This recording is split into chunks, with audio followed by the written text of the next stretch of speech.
Bonjour à toutes et à tous, donc c'est Solo Dev. Voici le deuxième épisode de mon podcast qui aujourd'hui va être consacré à la, comment dire? Au fait que j'ai pu rentrer, dans un poste en full remote avec très, très peu de déplacements en entreprise et en plus, dans un poste qui me convient au niveau, compétences, c'est-à-dire que je développe, avec du .NET. Il y a différents langages, mais principalement, c'est C# avec un peu de VB.NET, mais globalement, je développe en C# et dans le premier épisode, le premier épisode du podcast était un peu confus parce qu'il y avait une ambition de résumer tout mon parcours dans l'informatique en 1 heure. Donc c'est pour ça que j'étais obligé d'être vachement, vachement synthétique, mais j'ai fait ce premier épisode pour quiconque voudrait rapidement me découvrir parce que d'autres prendront le temps de le faire en écoutant régulièrement ces épisodes et à ceux-là, évidemment qu'ils auront plus de visuels sur mon parcours puisque de temps en temps, je vais, donner des anecdotes, des insights, des choses comme ça. Voilà, j'ai eu la chance d'avoir un parcours un peu cabossé, mais en même temps extrêmement riche et je pense que ça peut aider certaines personnes à se forger une opinion, sur leur avenir dans l'informatique et sur différentes choses de la vie, hein, parce que bon, l'informatique, ça c'est un métier qui peut intéresser des gens qui sont pas forcément dedans. Il y a des gens qui pourront m'écouter et qui sont peut-être pas informaticiens ou développeurs, mais simplement qui ont envie d'écouter les mésaventures d'un développeur. Parce qu'en fait, le but de cette chaîne, c'est pas de faire comme tous les gourous du marketing qui vous font croire que ce sont des gens parfaits et qui roulent en voiture parfaite dans des maisons parfaites. Non, ma vie est imparfaite, je l'aime quand même. Voilà, ça me va très bien. Mais, j'ai besoin de quand même en parler, j'ai besoin de m'exprimer et cetera. Donc, voilà, pour retracer un peu le contexte. Alors maintenant, on va attaquer le vif du sujet. C'est-à-dire que là, on est en 2025 et en 2023, j'ai répondu à une offre qui a changé ma vie parce que, c'est la première fois que je reste aussi longtemps dans un poste qui me plaît et avec une perspective de durabilité. C'est extrêmement rare dans l'informatique de trouver un poste comme ça et je pense qu'il y a beaucoup de gens qui aimeraient trouver un poste comme le mien. Donc c'est pour ça aussi que je veux relater mon expérience parce que, c'est le rêve presque, hein, c'est presque le rêve. Alors évidemment, je vais mettre tout de suite un bémol. Il y a de la solitude, il y a des problèmes quand on est comme moi, le seul développeur de la boîte. C'est pour ça aussi que j'ai voulu faire ce podcast carrément, c'est que je trouve que ma situation est assez iconoclaste par rapport à certaines personnes, par rapport à ce que je faisais par le passé, par exemple. C'est-à-dire que dans le passé, dans les entreprises où j'étais, on travaillait en équipe de dev. La plupart du temps, c'était extrêmement, extrêmement rare de se retrouver sur une application tout seul. Ça pouvait arriver, hein, je ne vous dis pas le contraire, mais globalement, dans les grosses boîtes ou moyennes boîtes, en général, il n'y a pas qu'un dev, parce qu'il y a tellement, tellement, tellement de trucs à faire. Là, justement, c'est le cas parce que je suis dans une boîte assez, familiale, assez petite. On est, une vingtaine, quoi et après il y a beaucoup de saisonniers qui viennent, renforcer quand c'est l'été parce qu'il y a plus d'activités mais globalement, l'hiver, c'est assez calme au niveau des salariés, il y a une vingtaine, quoi. Mais il y a en fait, ils sont dans une bonne veine, ils ont une certaine prospérité, donc c'est une entreprise qui est là, qui a pignon sur rue dans ce qu'elle fait. Alors, je ne veux pas donner trop de détails parce qu'en fait, moi, je suis pas dans une démarche de réalisme, je suis dans une démarche d'illustration. C'est-à-dire qu'en fait, je me sers de ma vie, je me sers de mon expérience pour illustrer mes propos, mais c'est à voir dans l'absolu. C'est pas pour dire: «Ah tiens, c'est à tel endroit, tiens, je» c'est pas le but parce que déjà ça représenterait un danger professionnel. C'est-à-dire que sans le faire exprès, si je donnais le nom de ma boîte et cetera, je pourrais délivrer à la concurrence des infos qui seraient croustillantes et ça, c'est hors de question, c'est hors de propos puisque c'est même interdit dans mon contrat de travail, hein. Alors justement, mon contrat de travail, quel est-il? Bah, je suis en CDI et ça, c'est déjà assez énorme. Avoir un CDI, c'est rassurant. Je vous le dis franchement, c'est quelque chose qui fait plaisir parce qu'on sait tous qu'un CDI peut s'arrêter du jour au lendemain. Mais ça te décharge de la charge mentale de dire: «Ah putain, dans 6 mois, c'est la fin du contrat, qu'est-ce qui va se passer? Machin». C'est une charge en moins et croyez-moi bien que, ça fait du bien. Croyez-moi bien que c'est pas anodin parce qu'on sait très bien qu'un CDI, si l'entreprise veut vraiment se débarrasser de toi, elle peut entreprendre un processus qui, à la fin, bah, tu partiras. Quel que soit ce processus-là, est-ce qu'elle va te proposer une rupture conventionnelle? Est-ce qu'elle va te pousser à la sortie? J'en sais rien, mais une entreprise qui veut vraiment plus de toi ou simplement, elle peut le faire pour raison économique et dans ce cas-là, elle n'aura pas besoin de de trop s'embêter, hein. Quand il y a une raison économique derrière un licenciement, toi, tu peux rien faire. Donc, un CDI n'est pas un badge d'immunité, c'est pas un totem d'immunité, mais même si je sais que c'est pas éternel un CDI, bah, au moins ça repousse à plus tard le moment où je m'en soucierai. Parce qu'évidemment, si après il y avait du nouveau dans tout ça, là on se remettrait à réfléchir à ce cadre qu'est le contrat de travail. Mais une fois que tu sais que tu es en CDI, une fois que tu sais que tu es dans des projets qui mettent du temps, parce qu'en informatique, on met du temps, eh bien, tu es parti rouler jeunesse, quoi. Donc voilà, ça c'était le premier point. Vraiment, c'est de dire j'ai de la chance. Voilà. Malgré que je me plaindrais dans ce podcast à l'avenir, malgré que des fois j'ai des downs qui sont extrêmement violents, et il y a des ups qui sont extrêmement jouissifs, donc il faut apprécier les deux. C'est-à-dire que quand je suis en up, c'est que j'ai réussi quelque chose, j'ai livré un bout de code, un machin qui est vraiment cool, et parfois même c'est l'habitude. On s'en rend même plus compte qu'on est un génie au bout d'un certain temps. Parce que là, j'ai quand même une carrière, pour rappeler, qui a démarré grosso modo en 2008. Bon, je me suis intéressé à l'informatique personnellement chez moi, tu vois, bidouiller des jeux, des machins, faire le kikoulol de 1998 à 2008. Mais c'est vraiment en 2008 que j'ai intégré une école de programmation. Donc on va dire que depuis 2008, je commence à programmer. Voilà, mon début dans la programmation date de 2008. Vraiment, il n'y a jamais eu de programmation en tant que telle avant 2008. Un tout petit peu de ligne de commande à droite à gauche, mais vraiment rien. Parce qu'en 98, j'avais rencontré un mec qui était passionné de Linux à l'époque. Et donc, il m'avait montré un peu Linux, tout ça. Donc, c'était en 98, mais bon, je m'étais pas mis un Linux chez moi pour autant. Le gars, quand je venais chez lui, il m'en parlait beaucoup, tout ça. J'avais eu cette expérience-là. J'avais fait un peu d'informatique à l'IUT, mais bon, ça, je veux pas m'apesantir là-dessus parce que c'est pas vraiment de la programmation, c'est plus de l'expérience informatique diverses et variées du fait que tout le monde peut rencontrer dans son cursus scolaire, plus ou moins. Parce qu'il y a le lycée, même au collège. En fait, c'est au collège que j'ai commencé à toucher à un ordi. Donc, je ne vais pas parler de tout ça. Je vais prendre comme date de naissance informatique le 2008 parce que c'est le rapport à la chaîne, quoi. La chaîne, elle parle plutôt quand même de programmation. Et donc, je suis quand même assez expérimenté. Un gars qui a commencé l'informatique en 2008, on ne peut pas dire que c'est un nouveau-né. Mais je me considère comme étant accompli que récemment, en fait. Et ça, c'est grâce au poste actuel, en fait. Parce que le poste actuel, il m'a donné carte blanche, en fait. Comme je vous l'ai dit, je suis le seul développeur. Donc, j'ai pu choisir les technos, etc. Le seul truc sur lequel j'ai pas vraiment la main, c'est sur le réseau. C'est un consultant extérieur qui s'en occupe. Et d'ailleurs, là, je suis en train de travailler avec lui pour la mise en point des flux fichiers. Et bon, bah, c'est un gars qui est hyper professionnel, tout ça, donc c'est super. En plus, j'apprends pas mal avec lui, parce qu'en fait, moi, au départ, j'avais fait l'effort quand même de mettre mon appli dans Docker avant de le connaître. Et après, il me dit, ah, il n'y a pas de problème, moi, je vais mettre Portainer, et dedans, tu pourras mettre tes Docker. En fait, Portainer, c'est un gestionnaire qui permet de mettre tes machines, tes petites machines Docker, tes containers, sans devoir trop te faire chier à des lignes de commande ou ci ou ça. En fait, c'est assez visuel. En fait, c'est une espèce d'interface graphique, pour dire les choses, Portainer. Et dedans, tu vois, tu peux gérer tes machines comme elles sont, machin, tout ça. Donc, ça apporte un petit plus visuel qui est pas dégueulasse comparé à gérer tout un parc de machines. Parce qu'on en a quand même pas mal dedans. Donc, et je pensais pas à l'avance que pour une si petite boîte, on aurait autant de machines virtuelles. Mais on a pas mal de machines virtuelles. Déjà, moi, j'en ai 4 à mon actif pour ce que je suis en train de faire, pour l'appli. Avec l'appli professionnelle que je suis en train de développer, on a 4 containers Docker. Donc, vous voyez, mais lui, le consultant, il en a aussi pas mal. Donc, voilà. Et ça, imaginez faire tout ça par ligne de commande. Non, heureusement, il y a Portainer et en plus, qui est open source. C'est-à-dire que tu peux t'en servir en mode freemium.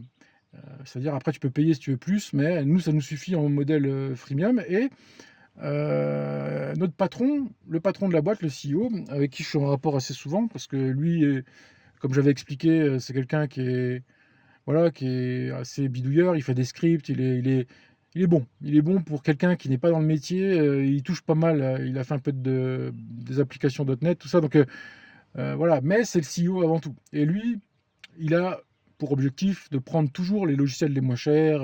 Lui, il va pas aller s'embêter à prendre un truc payant s'il peut prendre un truc gratuit, quoi, tu vois. Donc, des fois, c'est pénalisant, je pense, mais des fois, mais il n'hésite pas quand il faut mettre en fait, quand je suis arrivé dans la boîte, il m'a même payé un peu de formation sur Pluralsight. Pluralsight, c'est un site américain que j'avais connu dans les SS2I où je travaillais. En fait, dans les SS2I, je vous les ai rencontrés dans les derniers épisodes, dans les SS2I, j'avais que j'avais travaillé. C'était une SS2I parisienne, une ESN si vous voulez, qui était spécialisée dans le .NET. Et quand j'ai incorporé cette boîte, ils m'ont tout de suite donné une entrée dans le site de formation Pluralsight. Alors évidemment, c'est un site qui est complètement en anglais, donc moi à l'époque j'étais un peu en galère, là ça va beaucoup mieux, mais grâce à Duolingo, je fais tous les jours, tous les matins je fais du Duolingo, donc j'ai augmenté drastiquement mon niveau d'anglais. Mais à l'époque, ça me faisait un peu chier, mais j'avais retenu quand même que globalement, grâce aux sous-titres, tout ça, tu pouvais t'en tirer. Et que globalement, Pluralsight était un super site de formation. Si vous voulez, un très bon site de formation. Pluralsight, voilà, et je pense que la SS2I dans laquelle je bossais, s'ils l'ont choisi, c'est pour les qualités intrinsèques des formations qui s'y déroulaient.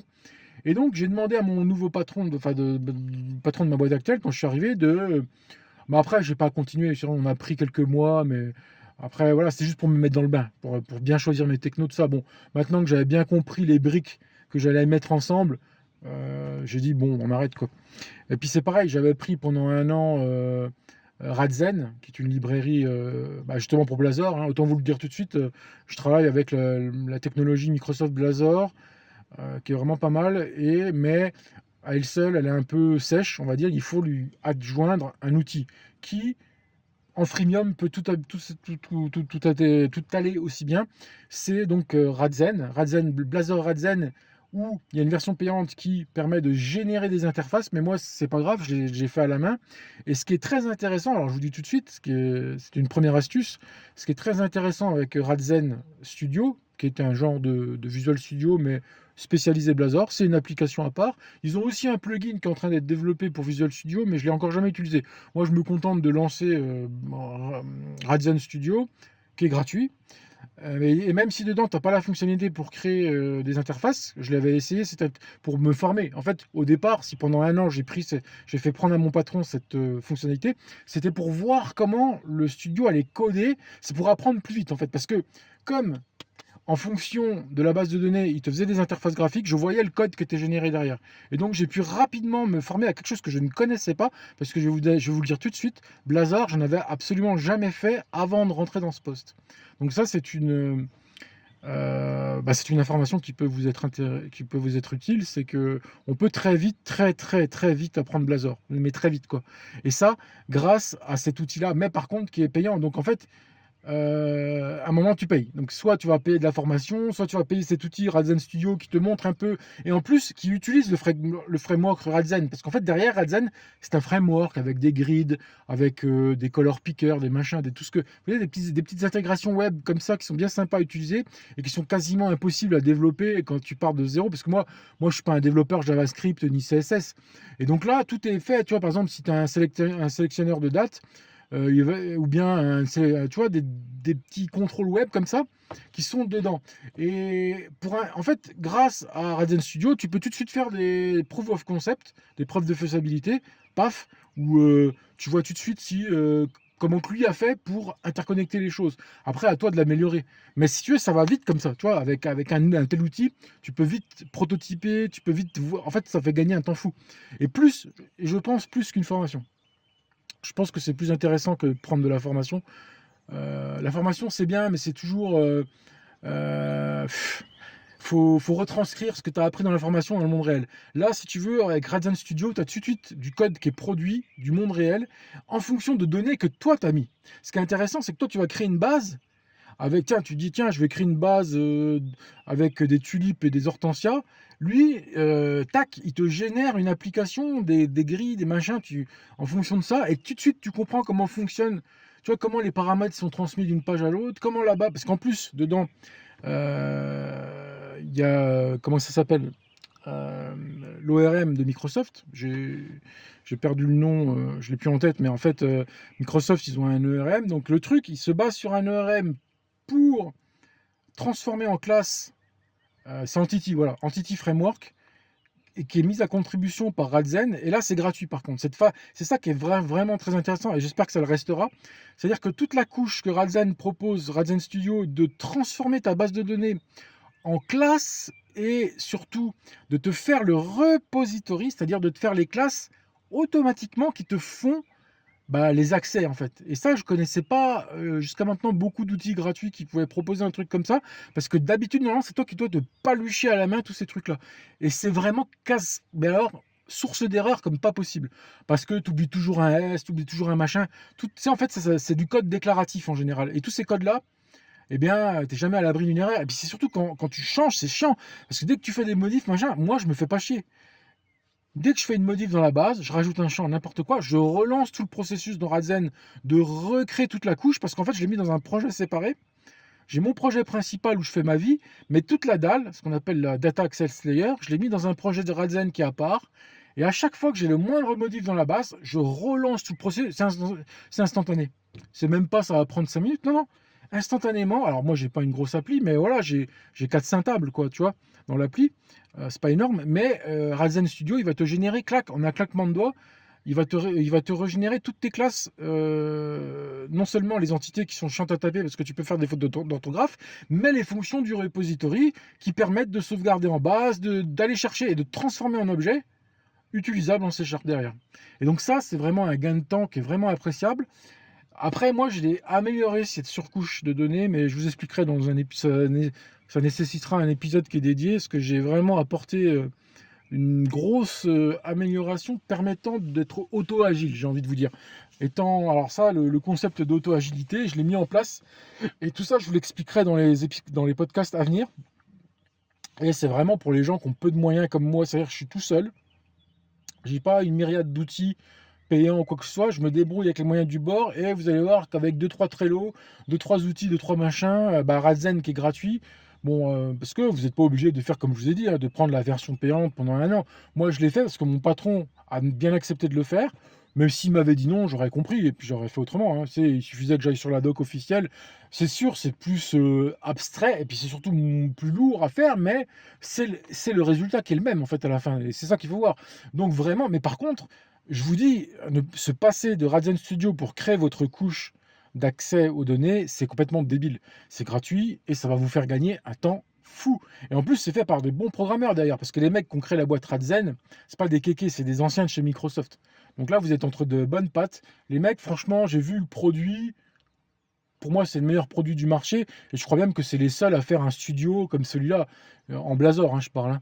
Après, peut-être que dans d'autres technologies, il y a des trucs, mais en Blazor, franchement, je sais qu'il y a des autres frameworks qui sont plus ou moins open source, tout ça, mais Radzen, à ma connaissance, alors peut-être que ça a changé au bout de 2 ans, mais à l'époque, en tout cas, quand j'ai démarré le projet, c'était les seuls à proposer un tel truc, quoi, et gratuit en plus, avec des fonctions qui sont payantes, d'accord, mais dont on peut se passer. Ce qui est vraiment intéressant, c'est d'avoir cette construction de toute la couche de données. Ça, et même en fait, c'est décorrélé de Radzen. Là, ce que je vous parle là, c'est que vous prenez votre DAL qui est créé par cet outil-là et vous n'êtes pas du tout obligé d'utiliser Blazor ou Radzen derrière. Vous pouvez tout à fait utiliser n'importe quoi, hein.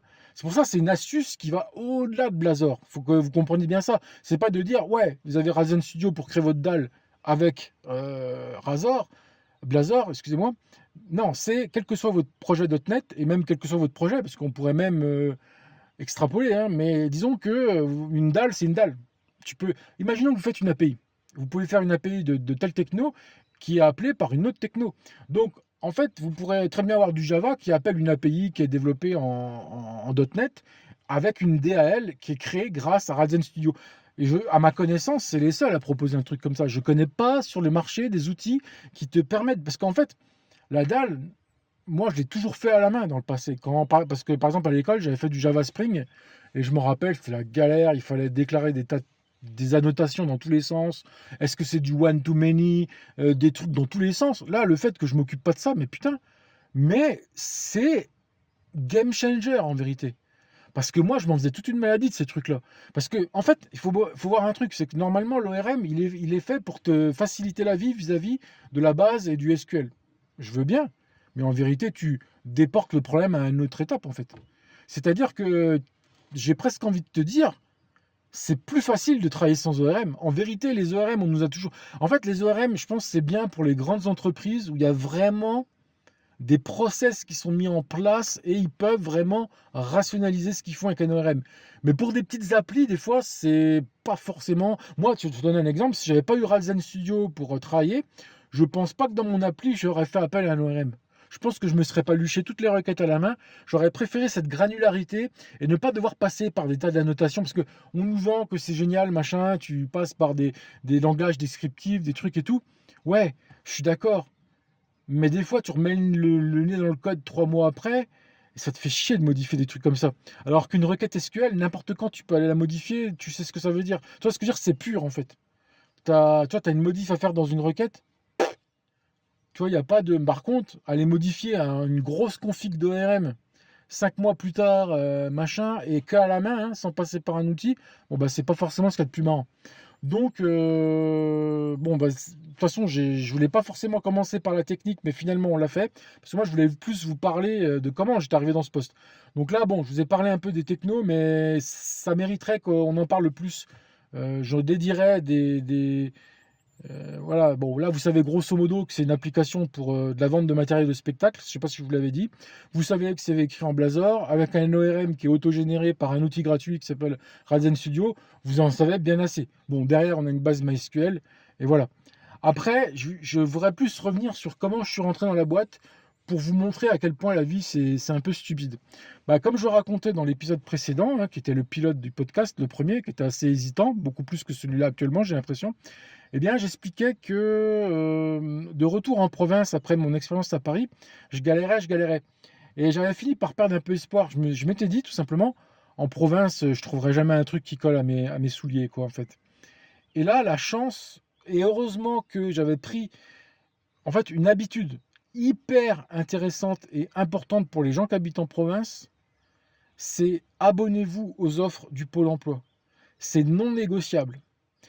Et je peux vous dire qu'il y a de nombreuses pépites que j'ai découvertes grâce à ce site. Pourquoi? Parce que moi, dès que j'ai été dans l'informatique, je me suis toujours abonné quoi qu'il arrive. À part quand j'avais peut-être un taf, j'ai peut-être cessé les abonnements. Parce qu'en fait, même quand vous êtes désinscrit du Pôle emploi, je crois que vous pouvez continuer à les recevoir, hein, je pense, hein. Bon, c'est pas un truc que je faisais trop. En général, quand j'étais désinscrit du Pôle emploi, je me désinscrivais, je crois, je sais plus si c'était automatique ou pas. Mais en tout cas, c'est banger. Pourquoi? Parce qu'en province, les offres informatiques, ça court pas. Mais je vais vous avouer un truc aussi, c'est que des profils précis comme le mien, eh bien, il n'y en a pas des masses. Et en fait, il y a eu une conjonction des étoiles entre mon patron qui cherchait quelqu'un qui était pas trop loin, parce qu'en fait, lui, il habite dans une ville vraiment, enfin, l'entreprise où il est, elle est vraiment dans un coin vraiment très tranquille du grand est de la France. Voilà, c'est une petite ville, mais vraiment, il n'y a pas beaucoup d'informaticiens là-bas. Pourquoi? Parce que c'est vraiment une petite ville, quoi. Et donc, non seulement trouver un informaticien, c'est peut-être pas forcément évident, surtout un bon qui est expérimenté, mais surtout dans un langage que tu comprendrais presque. Parce qu'en fait, lui, comme il avait ce passé dans le .NET, mon CEO, forcément, il recherchait plus quelqu'un dans cette veine-là. Après, je lui aurais proposé du Java ou n'importe quoi, je crois qu'il l'aurait pris. Mais je crois que ça a vraiment matché entre nous, parce que déjà, on travaillait dans les mêmes technos, moi et lui, et que en plus, j'habitais pas trop loin. Je lui avais expliqué, parce qu'en fait, j'habitais. En fait, le truc, c'est. J'ai un peu brodé au départ, parce qu'en fait, je lui ai pas dit au départ que j'habitais si loin. Je lui ai fait croire que j'habitais qu'à 30 km. Et en fait, après, je lui ai dit la vérité à l'entre. J'ai dit ça en mail. Mais après, à l'entretien, je lui ai avoué que c'était mes parents qui habitaient là-bas. Moi, que j'habitais un peu plus loin. Mais que de temps en temps, je pourrais aller chez mes parents pour me former dans la boîte. Parce que c'est sûr que quand tu arrives dans une boîte, c'est quand même mieux de pouvoir apparaître physiquement de temps en temps ils m'ont montré les entrepôts, ils m'ont montré comment ça fonctionnait. Si j'ai pas vu tout ça, il m'aurait manqué quelque chose dans mon idée, quoi. Et moi, je suis quand même le concepteur d'un outil professionnel d'une entreprise. Et si jamais tu y as mis les pieds de ta vie, ça craint, quoi. Tu vois, je veux dire, faut être franc, tu vois. Moi, les gars qui me disent, ouais, je vais être full remote sur une boîte à 800 bornes que j'ai jamais été, non, calme-toi. À moins que la boîte ait des documentations qui sont extrêmement bonnes. Ça, c'est à eux de voir. Mais dans les grandes boîtes, je peux le croire. Mais là, dans la boîte où je suis, il y a zéro doc, en fait. Tout est dans la tête des gens, avec quelques fichiers qui peuvent te prêter, qu'ils ont déjà travaillé dessus, si tu veux, des fichiers de code ou des scripts, tu vois. Mais ils ne décrivent pas ce qu'ils font, en fait. Dans les petites boîtes, je vais te dire tout de suite, c'est ça le truc. Dans les petites boîtes, ils ne prennent pas le temps de décrire ce qu'ils font. Mais non, ils l'ont dans la tête. Même moi, si au départ, dans mon poste, j'ai essayé de documenter ce que je faisais, au bout d'un moment, j'en ai marre, puisque personne ne le lit.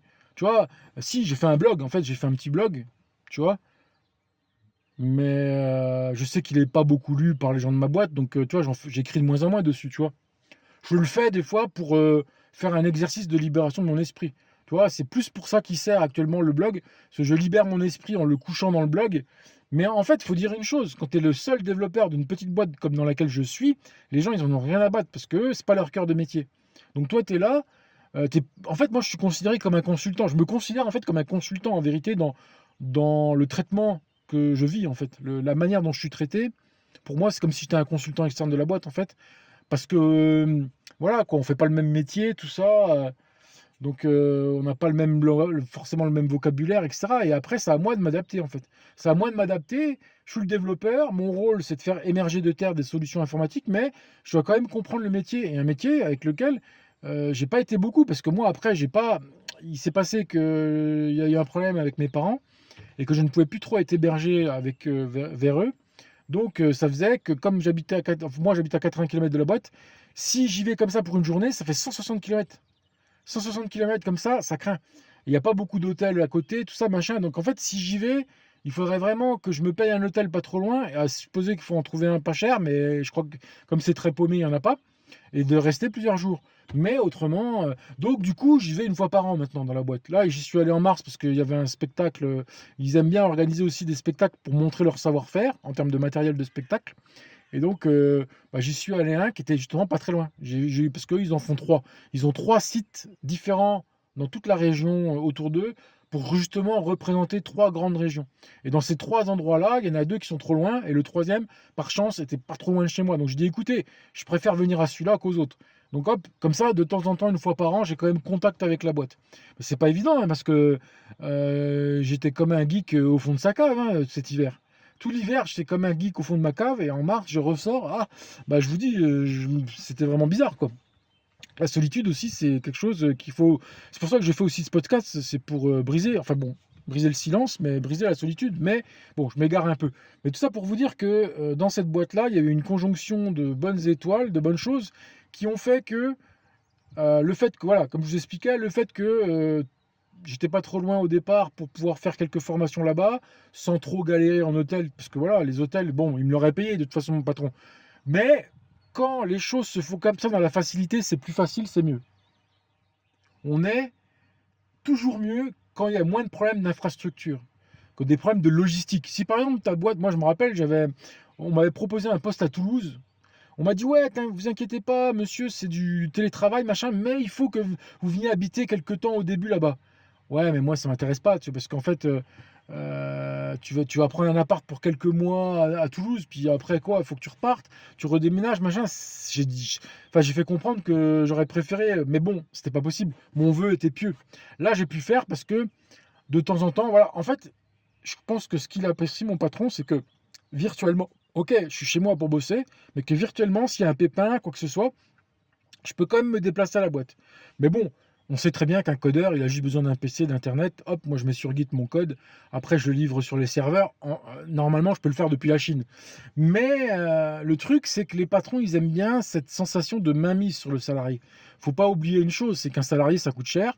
Et que un mec qui serait full remote comme ça, dont tu n'as absolument pas la certitude que il ne peut ne pas te laisser, qui peut ne pas te laisser tomber, en fait, qui va rester à vie. Parce qu'en fait, le pire danger pour eux, c'est que moi, maintenant que j'ai accumulé toutes ces compétences et tout ça, et cette connaissance, et que j'ai créé un code qui me ressemble, parce que arrêtez de se mentir, il faut pas se mentir. Quand un développeur il bosse 2 ans sur une solution, un mec qui passe derrière, il va s'arracher les cheveux, hein. Parce que moi, j'ai créé mon propre univers, quoi, en fait. C'est mon propre univers avec mes propres outils, ma propre logistique derrière de code. Bon, ben, après, démerde-toi, Jeannot, hein. Mais il faudra, moi, j'estime qu'un développeur qui repassera derrière moi mettra autant de temps que j'ai créé le truc, quoi, pour comprendre, si ce n'est plus. Donc, l'informatique, c'est comme ça, hein, faut pas se mentir. Mais enfin, bref. Donc, je pense que ça l'a rassuré. Je pense que moi, ben, ça correspondait bien à mes attentes, parce que moi, si vous voulez, je trouve que ça n'a pas de prix de pouvoir se concentrer sur son code, parce que là, ça devient de la passion en fait. Entre faire du code dans un open space, dans le bruit, avec ton casque sur les oreilles, plein de musique pour pas entendre les autres à côté de toi, c'est du travail. Ouais, là, tu es en train de bosser. Pour moi, tu bosses, tu bosses, comme si tu étais à l'usine sur une presse ou je sais pas quoi. Par contre, quand tu es chez toi, au calme, avec un petit thé, une petite musique de jazz, du Claudie Jazz ou du jazz d'ascenseur, et que tu es là, tu codes tranquillou à l'heure que tu veux, mais surtout dans un état de flow total, Tu vois, tu coupes ton téléphone, tu coupes tes notifications Telegram, Instagram, Facebook et compagnie. Tu coupes même ta sonnerie de chez toi, tu te démerdes. Moi, ça va, j'ai une sonnerie, je peux la couper. Donc voilà, tu te mets chez toi, tu codes et là, ça devient de la passion. Donc ça, c'est la partie agréable de mon taf. La partie, je vais vous le dire tout de suite, la partie désagréable, c'est la partie spécification. Les specs, elles sont dures à obtenir, très dures. Moi, une fois que je les ai, je code. Le problème, c'est que les specs, je suis obligé de les tirer du nez des gens, parce qu'en fait, les gens, ils comprennent pas qu'ils me faciliteraient la vie à faire une spec. Mais c'est pas dans leur idéal. Leur idéal, c'est que je fasse partie intégrante de l'intelligence de la boîte. Que je ne sois pas simplement un exécutant intellectuel de la boîte. Et quelle est la différence? Un exécutant intellectuel, tu lui donnes ce qu'il y a à coder et il se débrouille de coder. Quelqu'un qui fait partie intellectuellement de la boîte et qui code ensuite, en fait, il sait presque de lui-même ce qu'il a à coder. On a très peu de choses à lui dire pour qu'il puisse coder ensuite. Pourquoi? Parce qu'il comprend extrêmement bien la boîte. Et c'est ce que voulait mon patron, c'est que vraiment je comprenne bien les choses. Et pour ça, il m'a donné très peu d'infos. Il m'a donné des specs qui étaient très fines, très légères, pour que moi, après, je puisse me construire toute une réflexion. Pour ne pas trop me mâcher le travail. Parce que s'il m'avait mâché les specs, je serais tombé dans une sorte de facilité qui fait que j'aurais été accro à ça. Une fois qu'on te donne des specs, après, je veux la prochaine. Tu vois, donc ça aurait été un circuit sans fin. Là, non. En une phrase, il peut me décrire une fonctionnalité, un truc qu'il aime bien, et c'est moi qui vais tout développer derrière, tout ce que ça implique derrière. Et c'est sûr que c'est assez différent de ce que tu peux rencontrer dans une boîte, par exemple, qui fait de l'agile. Quand j'étais à Paris, j'ai travaillé dans des grosses boîtes où tu avais des 8, 9 différentes équipes agiles qui se réunissaient dans des super réunions agiles. Tu avais les sous-réunions agiles pour les petites équipes. Et en fait, tous ces gens-là, ils ont des tâches très, très précises à faire. Les tâches, elles sont extrêmement découpées en agile. Et toi, on te mâche, tu n'as pas à te soucier de la spec. Toi, tu as à te soucier comment techniquement tu vas le faire. Alors bien évidemment, s'il y a une erreur dans la spec ou si tu vois que tu peux améliorer la spec, tu en fais part à ton PO, mais près de product owner.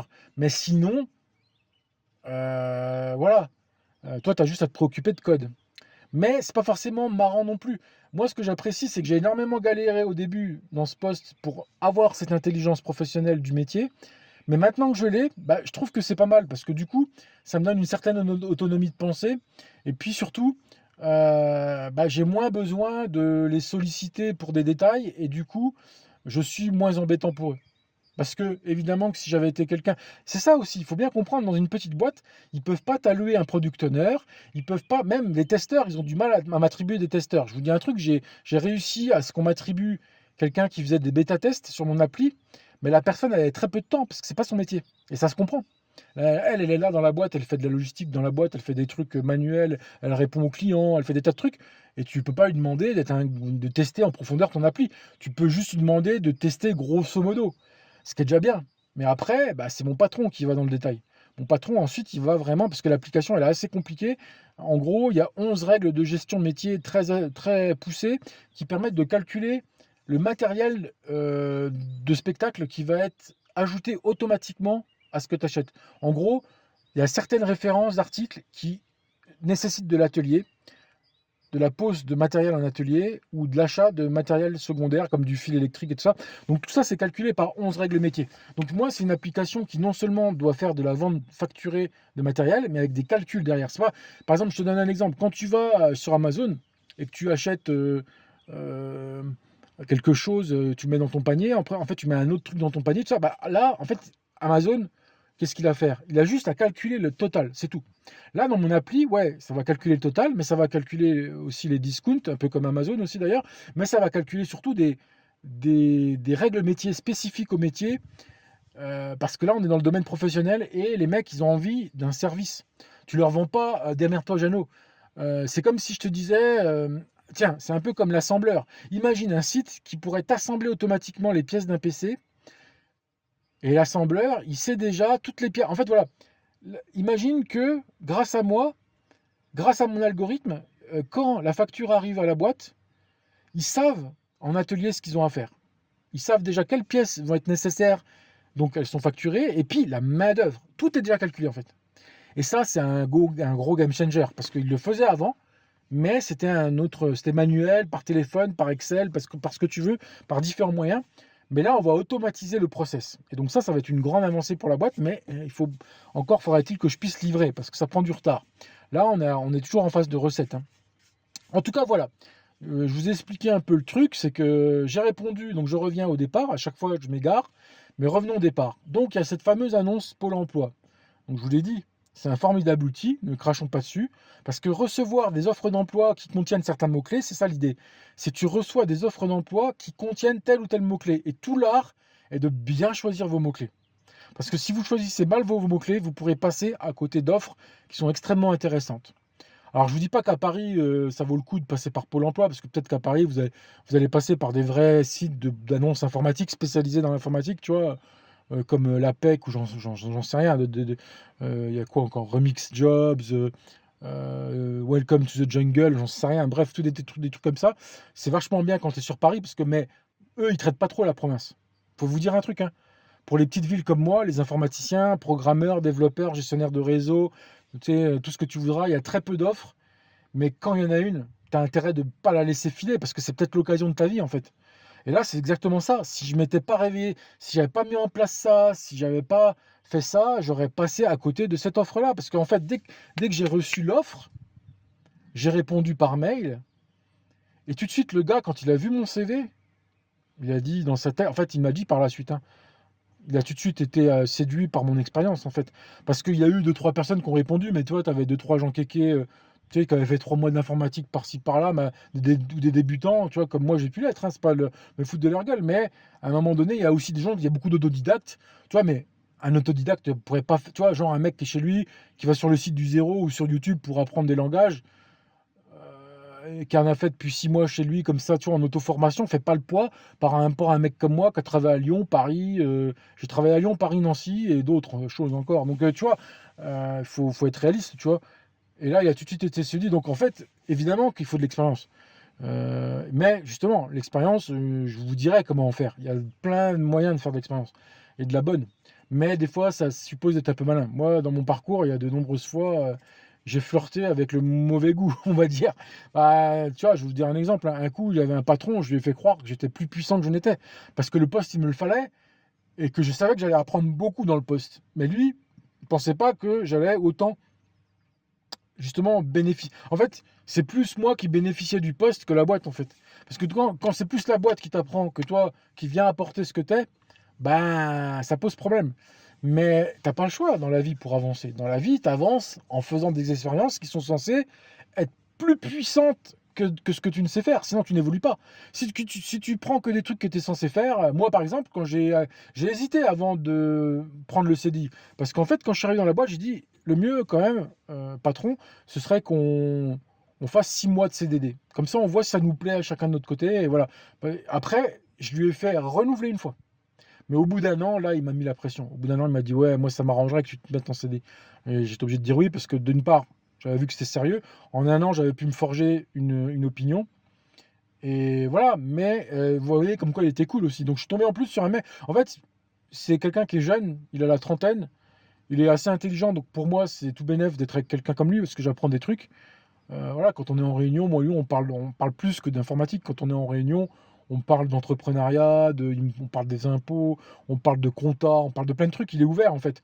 On parle de maths, de pollution, de politique, de plein de trucs. Parce qu'en fait, moi, c'est une source d'information pour moi, parce que c'est quelqu'un que j'admire un peu quelque part. Parce qu'en fait, il gère une boîte, bon, qui a été créée par son père, et les 3 fils l'ont repris. Et chacun, ils ont un profil différent. Il y en a un qui est plus commercial, il y a l'autre qui s'occupe de l'atelier, etc., de tout ce qui est un peu manuel, etc.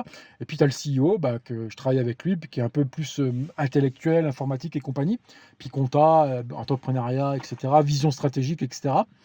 Donc c'est vraiment génial d'être si près de quelqu'un de brillant comme ça. C'est quelqu'un de brillant que j'aurais jamais rencontré dans la vie. Et quelque part, au travers de ma compétence informatique, eh ben, je peux côtoyer ce genre de personnes. Et forcément que je vais m'améliorer et apprendre des choses au contact d'une personne comme ça, que je vais monter d'un level dans mon état d'esprit. Parce que ce genre de personne, quand tu travailles dans les grosses boîtes, tu n'as pas accès. Très rarement. Quand tu es dans une grosse boîte, tu as accès quoi? À ton product owner ou à ton chef d'équipe. Mais ces gens-là, c'est pas des CEO, c'est pas des entrepreneurs, c'est juste des gens qui ont des responsabilités, c'est pas pareil. Là, je suis donc c'est pour ça que je vante les mérites de la petite boîte. La petite boîte, si tu arrives à être développeur pour une petite boîte, certes, tu vas être tout seul, certes, des fois, tu vas galérer. Bon, je suis pas tout seul, comme tu le vois, mais je parle au niveau programmation pure et dure. Bon, maintenant j'ai ChatGPT. Et ça, je pourrais vous en parler. ChatGPT a été une importance capitale parce qu'il est sorti en fin 2022, juste avant que je rentre en mars dans la boîte où je suis. Et il a tout de suite été vraiment très intéressant. Tout de suite. Tout de suite, il s'est monté d'une aide colossale pour moi. Et je me demande si j'y arriverais sans lui. Mais je pense que oui. Mais ce serait beaucoup plus long et beaucoup plus dur. Il me fait gagner énormément de temps, ChatGPT. Franchement, je pense qu'il m'a fait gagner 6 mois de dev en 2 ans et demi. Donc c'est pas négligeable en fait, hein. Enfin bref. Donc moi, voilà, la petite boîte, il ne faut pas la rater. C'est une annonce comme ça qui est camouflée au sein d'un grand... Parce qu'en fait, les annonces Pôle emploi, il y en a tout le temps qui sortent, tout le temps, toutes les semaines. Et noyé, noyé à l'intérieur de toutes ces offres, il y a l'offre qui te correspond.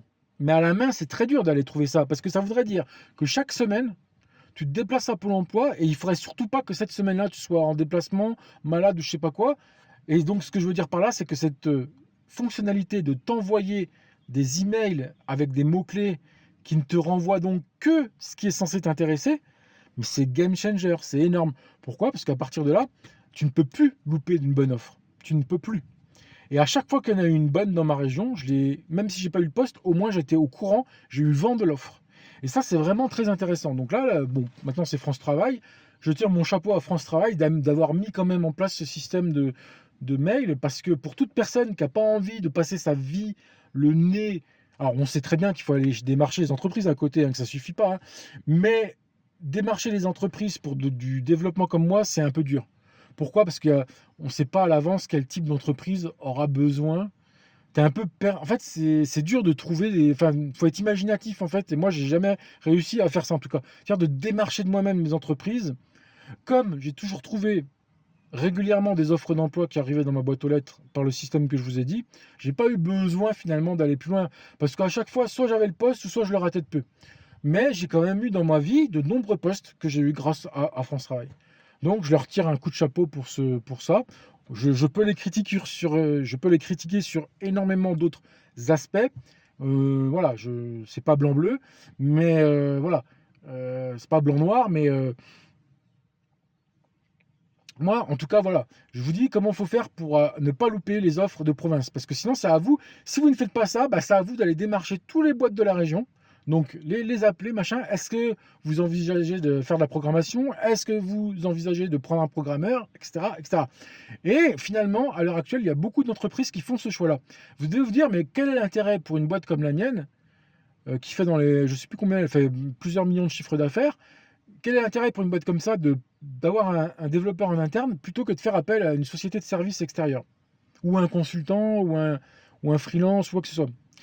Eh bien, je lui ai posé la question et la question, il m'a répondu franchement, il m'a dit, on a déjà, parce qu'en fait, ils avaient déjà un site, mais pas pour les pros, pour le public, enfin, ils ont déjà des sites internet, ils ont un site e-commerce, mais pour le public, qui est complètement différent. Et donc là, ils ont eu affaire à un prestataire. Mais je pense qu'ils ont été déçus du temps de réponse, en fait. De ce que j'ai compris, ce qu'ils reprochent un peu aux prestataires, c'est que quand ils font une demande, bah, le prestataire, il peut mettre 3 semaines. Enfin, tu sais, il n'y a pas cette fluidité de dire je m'occupe de vous. Vous n'êtes pas mon seul client. Alors que moi, bah, c'est mon seul client, c'est mon patron. Donc du coup, quand eux, ils auront une demande à me faire à l'avenir de modification, par exemple modifier une fonctionnalité, un texte, une valeur, tu vois, un paramètre, quelque chose, bah, ce sera instantané. Et c'est pour ça, je pense qu'ils ont fait ce choix-là. Ils veulent vraiment quelqu'un qui soit dédié au truc et qui ne peuvent pas leur faire le coup du ouais, mais moi, j'ai pas que vous comme client, donc quand vous me faites une demande, il y a un temps de traitement. Et le temps de traitement, les entreprises, ça les énerve, j'ai l'impression. Mais je pense qu'il n'y a pas que ça. Je pense qu'il y a aussi le fait de devoir. Et je pense aussi que ce qui est plus important encore, c'est d'avoir quelqu'un qui comprenne le métier. Tu ne peux pas demander à un prestataire qui est là de manière temporaire, ou bien à une société de service qui est là de manière temporaire, de vraiment prendre le temps de comprendre ton métier. Moi, là, vraiment, je prends le temps vraiment. Bah, déjà, j'ai été travailler une semaine là-bas, je ne vous l'ai pas dit, mais j'ai été travailler une semaine dans les ateliers là-bas. Pour vraiment, j'ai travaillé avec eux. J'ai fait le boulot. Comme ça, ben, je sais ce que c'est, comment elle fonctionne la logistique, etc., etc. Mais tu peux pas demander de faire ça à une SS2I. T'imagines un consultant de SS2I, tu dis tiens, tu vas aller bosser sur la presse ou en atelier, machin, il voudra pas. C'est pas possible, ça ne se voit pas. Un consultant informatique de SS2I ne fait que de la programmation, des réunions, des trucs intellectuels. Jamais tu le verras monter sur un Fenwick ou je ne sais pas quoi. Bon, j'ai pas monté sur un Fenwick, mais presque. J'étais vraiment au cœur de la logistique, comme si j'étais un salarié de la boîte, de l'atelier en tout cas. Et donc ça, et puis j'ai beaucoup discuté aussi avec le patron une fois sur place, il m'a montré les bureaux, mais on a discuté. J'ai discuté avec le gars de la sécurité, il y a un gars qui s'occupe de la sécurité physique, pas la sécurité informatique, hein, la sécurité physique, tout ça. Donc vraiment, tu peux pas demander ça à quelqu'un qui est en freelance, à mon avis, ou quelqu'un qui est en SS2I. Le freelance, il pourrait peut-être accepter, éventuellement. Pourquoi? Parce que les freelances, il peut se dire, pour ne pas louper un client, peut-être que je vais répondre à ses désirs. S'il veut que j'aille une semaine en atelier, faisons-le. Comme ça, il sera content. Mais une SS2I ne voudra pas pour des raisons d'assurance. Tu n'es pas assuré, c'est une histoire de convention collective, d'assurance, tout ça. Tu peux pas mélanger les genres. Parce que si je venais à me blesser, là, si je venais à me blesser, j'avais l'air con quand même, tu vois. Bon, je l'ai fait, j'ai fait gaffe, tu vois. Mais t'as toujours des douleurs à la fin d'une semaine comme ça. Tu vois, je me suis fait mal à droite à gauche quand même, tu vois. C'était pas habitué. Ouais, mais j'ai bossé comme eux. Il n'y a pas eu de oh le pauvre chouchou. Non, non. J'ai levé les cartons comme les autres. J'ai fait tout comme eux. J'ai même monté des trucs en atelier. Tu vois, ils m'ont expliqué comment monter des trucs. Ça, c'était pas forcément évident, tu vois. Mais je l'ai fait pour vraiment comprendre le métier. Et ça, voilà. Donc ça, tous ces éléments-là, c'est pour te faire comprendre quel intérêt ils ont. Et si toi, à l'avenir, tu recherches une entreprise, eh ben, tu peux leur donner tous ces arguments-là. Tous les arguments-là que je viens de te donner, tu peux leur donner. Et peut-être que ça les...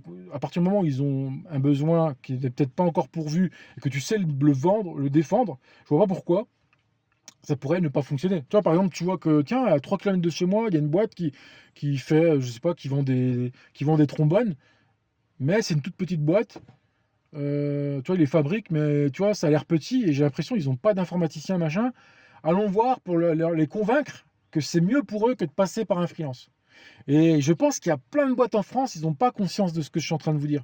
Et que quand ils ont des besoins informatiques, ils font soit appel à des logiciels tout faits, qui font, tu vois, quand tu fais appel à des logiciels qui sont tout faits, toi, des ORM, des machins, des bidules, pas des ORM, comme EBP, là, comme on appelle ça. Enfin bref, tu m'as compris, des trucs pro, là, des logiciels pro, qui permettent à l'entreprise de centraliser ses informations. Eh bien, tu vois, après, tu es dans la galère, tu es prise au piège, tu vois. Mais d'avoir un mec qui s'occupe de créer ta solution en interne, ça peut mettre du temps au départ, parce qu'il faut que le mec il comprenne la boîte, etc., etc., etc. Mais au bout du compte, en fait, c'est un investissement long terme, en fait. Parce que moi, là, ok, j'ai galéré au début, mais d'ici 5 ans, je serai extrêmement productif. Parce que, comme je vous l'ai dit, quelqu'un qui comprend bien une boîte, eh bien, ils peuvent plus facilement programmer des solutions pour eux en réponse. Parce que tu comprends extrêmement bien la boîte, tu es dedans, machin. Par contre, quand tu es envoyé, tiens, demain, tu vas être dans une entreprise qui fabrique des je ne sais pas quoi, tu arrives, tu connais pas le métier, tu vois, tu es obligé de vite fait, tu sais, tu n'as pas un temps infini quand tu arrives dans une mission de SS2I, de mission une prestation de service comme celle-là, tu dois rapidement te mettre dans le métier. Et quand je te dis rapidement, c'est rapidement, hein. T'as pas 15 000 ans, hein. Et donc, du coup, tu es obligé de passer sur beaucoup de choses, en fait. Tu peux pas être bon dans le métier consacré, mais juste en avoir une vague idée au bout de quelques semaines et de quelques mois. Contrairement à moi, où bah, j'ai pris le temps au départ de vraiment me former, et aujourd'hui, j'en récolte les fruits, en fait. Je récolte les fruits de vraiment être productif de plus en plus. En fait, je peux me targuer même d'être de plus en plus productif. Et ça, dans une mission de prestation, tu peux pas en arriver là. Parce que justement, ta prestation s'arrête quand tu t'en vas. Et la prestation de service ne peut pas, vu le prix que ça coûte, ne peut pas être éternelle. Une prestation de service, c'est un gouffre financier et surtout, tu ne possèdes pas ton intelligence. Là, je leur appartiens quelque part, comme je vous l'ai dit, virtuellement. C'est-à-dire que eux, ils sentent que je suis salarié de la boîte et que comme je suis bien payé, prime de 13e mois, machin, enfin prime d'intéressement qui correspond à peu près à une prime de 13e mois. Eh bien, avec tout ça, je vois pas pourquoi je partirais. Je suis à la campagne, je suis bien, tout ça, machin, bidule. Donc eux, pour eux, ils se sentent quand même en sécurité. Mais un prestataire, tu vas le faire venir de Pétaouchnac, parce qu'en plus, tu vois, comme je vous l'ai dit, tu es paumé dans la province, il n'y a pas de boîte, il n'y a pas d'SS2I près de chez nous. La salle, elle doit être à 150 km. Donc, toi, ces mecs-là, ils viennent de 150 km. Et donc, il y a des frais. Déjà, ça leur coûte cher à eux, les SS2I, de venir. Donc, forcément, ils vont répercuter ces déplacements-là sur le prix. Et puis ensuite, une fois que le prestataire est parti, il s'en fout. Il a pu te laisser du code pourri. Moi, je ne vais pas me laisser du code pourri à moi-même. Vous comprenez que ça n'a pas de sens. Mais par contre, en tant que prestataire, tu sais que ta mission est temporaire. Tu fais du code qui marche en apparence, en fait. Tu vois, ça marche vite fait. Mais tous les cas ne sont pas testés. Mais le client n'y voit que du feu. Parce qu'un client, il voit quoi? Il voit l'aspect extérieur de l'interface graphique. Il voit pas que derrière, il y a des cas qui n'ont pas été traités et que quand toi, tu vas les découvrir, le prestataire, ça fera longtemps qu'il soit ailleurs.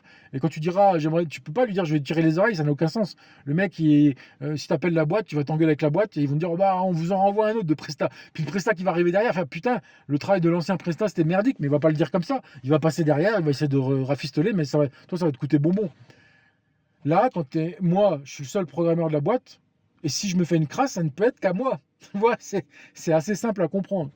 Donc voilà, le contexte, voilà, c'est ça, c'est que j'étais là au bon moment, et parce que le fuel remote, il faut que le patron ait une largesse d'esprit pour l'accepter. Et toutes les boîtes n'accepteront pas un fuel remote comme le mien. Il y en a beaucoup qui diront, bon, viens au moins une fois par semaine, etc.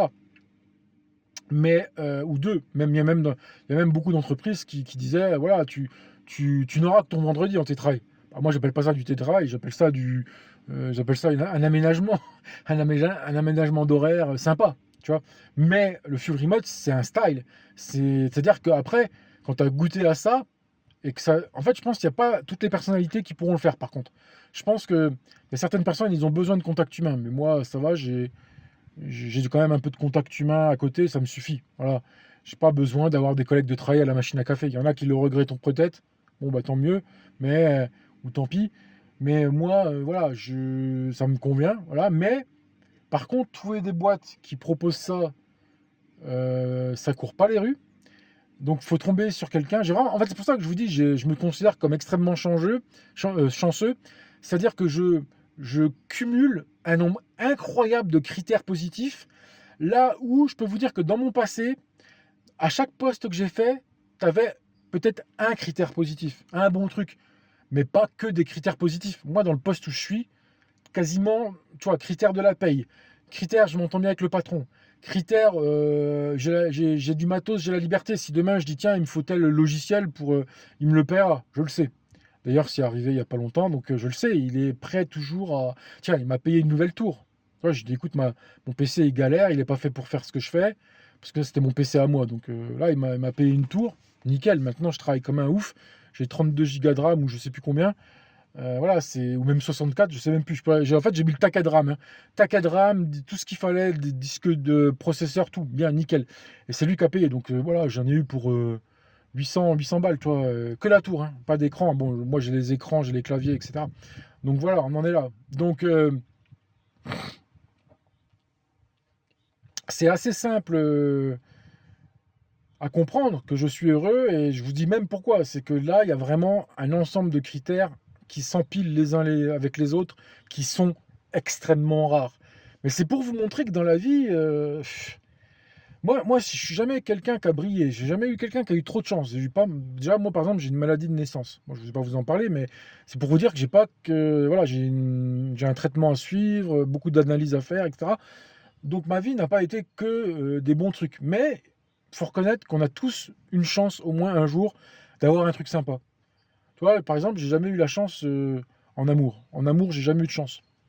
J'ai jamais trouvé la perle rare, etc. C'est toujours soldé par des problèmes et des ruptures. Mais bah, j'ai été chanceux en travail. Alors après, est-ce que ça durera, machin? Mais moi, déjà, je suis content, ne serait-ce que d'avoir pu démarrer en 2023 et d'être encore là en 2025. Pour vous dire, la plus grande expérience que j'avais faite, c'était 2 ans et c'est dans une société de service. Et les 2 ans avaient passé vite puisque bon, tu as ce qu'on appelle de l'intertravail. C'est-à-dire qu'entre une mission et une autre, tu as un peu de battement. Donc voilà, 2 ans d'SS2I, ça passe plus vite que 2 ans dans un travail. Parce que toi, tu es envoyé, j'avais fait une première mission d'1 an, ensuite 2 autres missions de quelques mois. Et puis entre chacune, eh ben, tu revenais te former en quelque sorte à la SS2I. Bon, je dis SS2I parce que moi j'ai l'habitude de dire ça, je suis désolé pour les gens qui ont l'habitude de dire ESN, mais en fait, à mon époque, On disait plus SS2I que SN. Mais en tout cas, moi, en général, dans un poste, je finis par me lasser, ou bien je viens pour remplacer une femme enceinte ou quelqu'un qui s'est cassé le pied. En général, ça a toujours été ça. Et là, je suis dans un endroit où on a besoin de moi. On me respecte, on a besoin de moi, on me paye et je fais un taf que j'aime.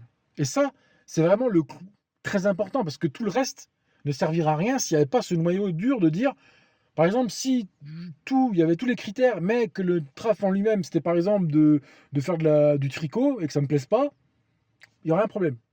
Mais la substance active de mon travail, c'est de faire du code.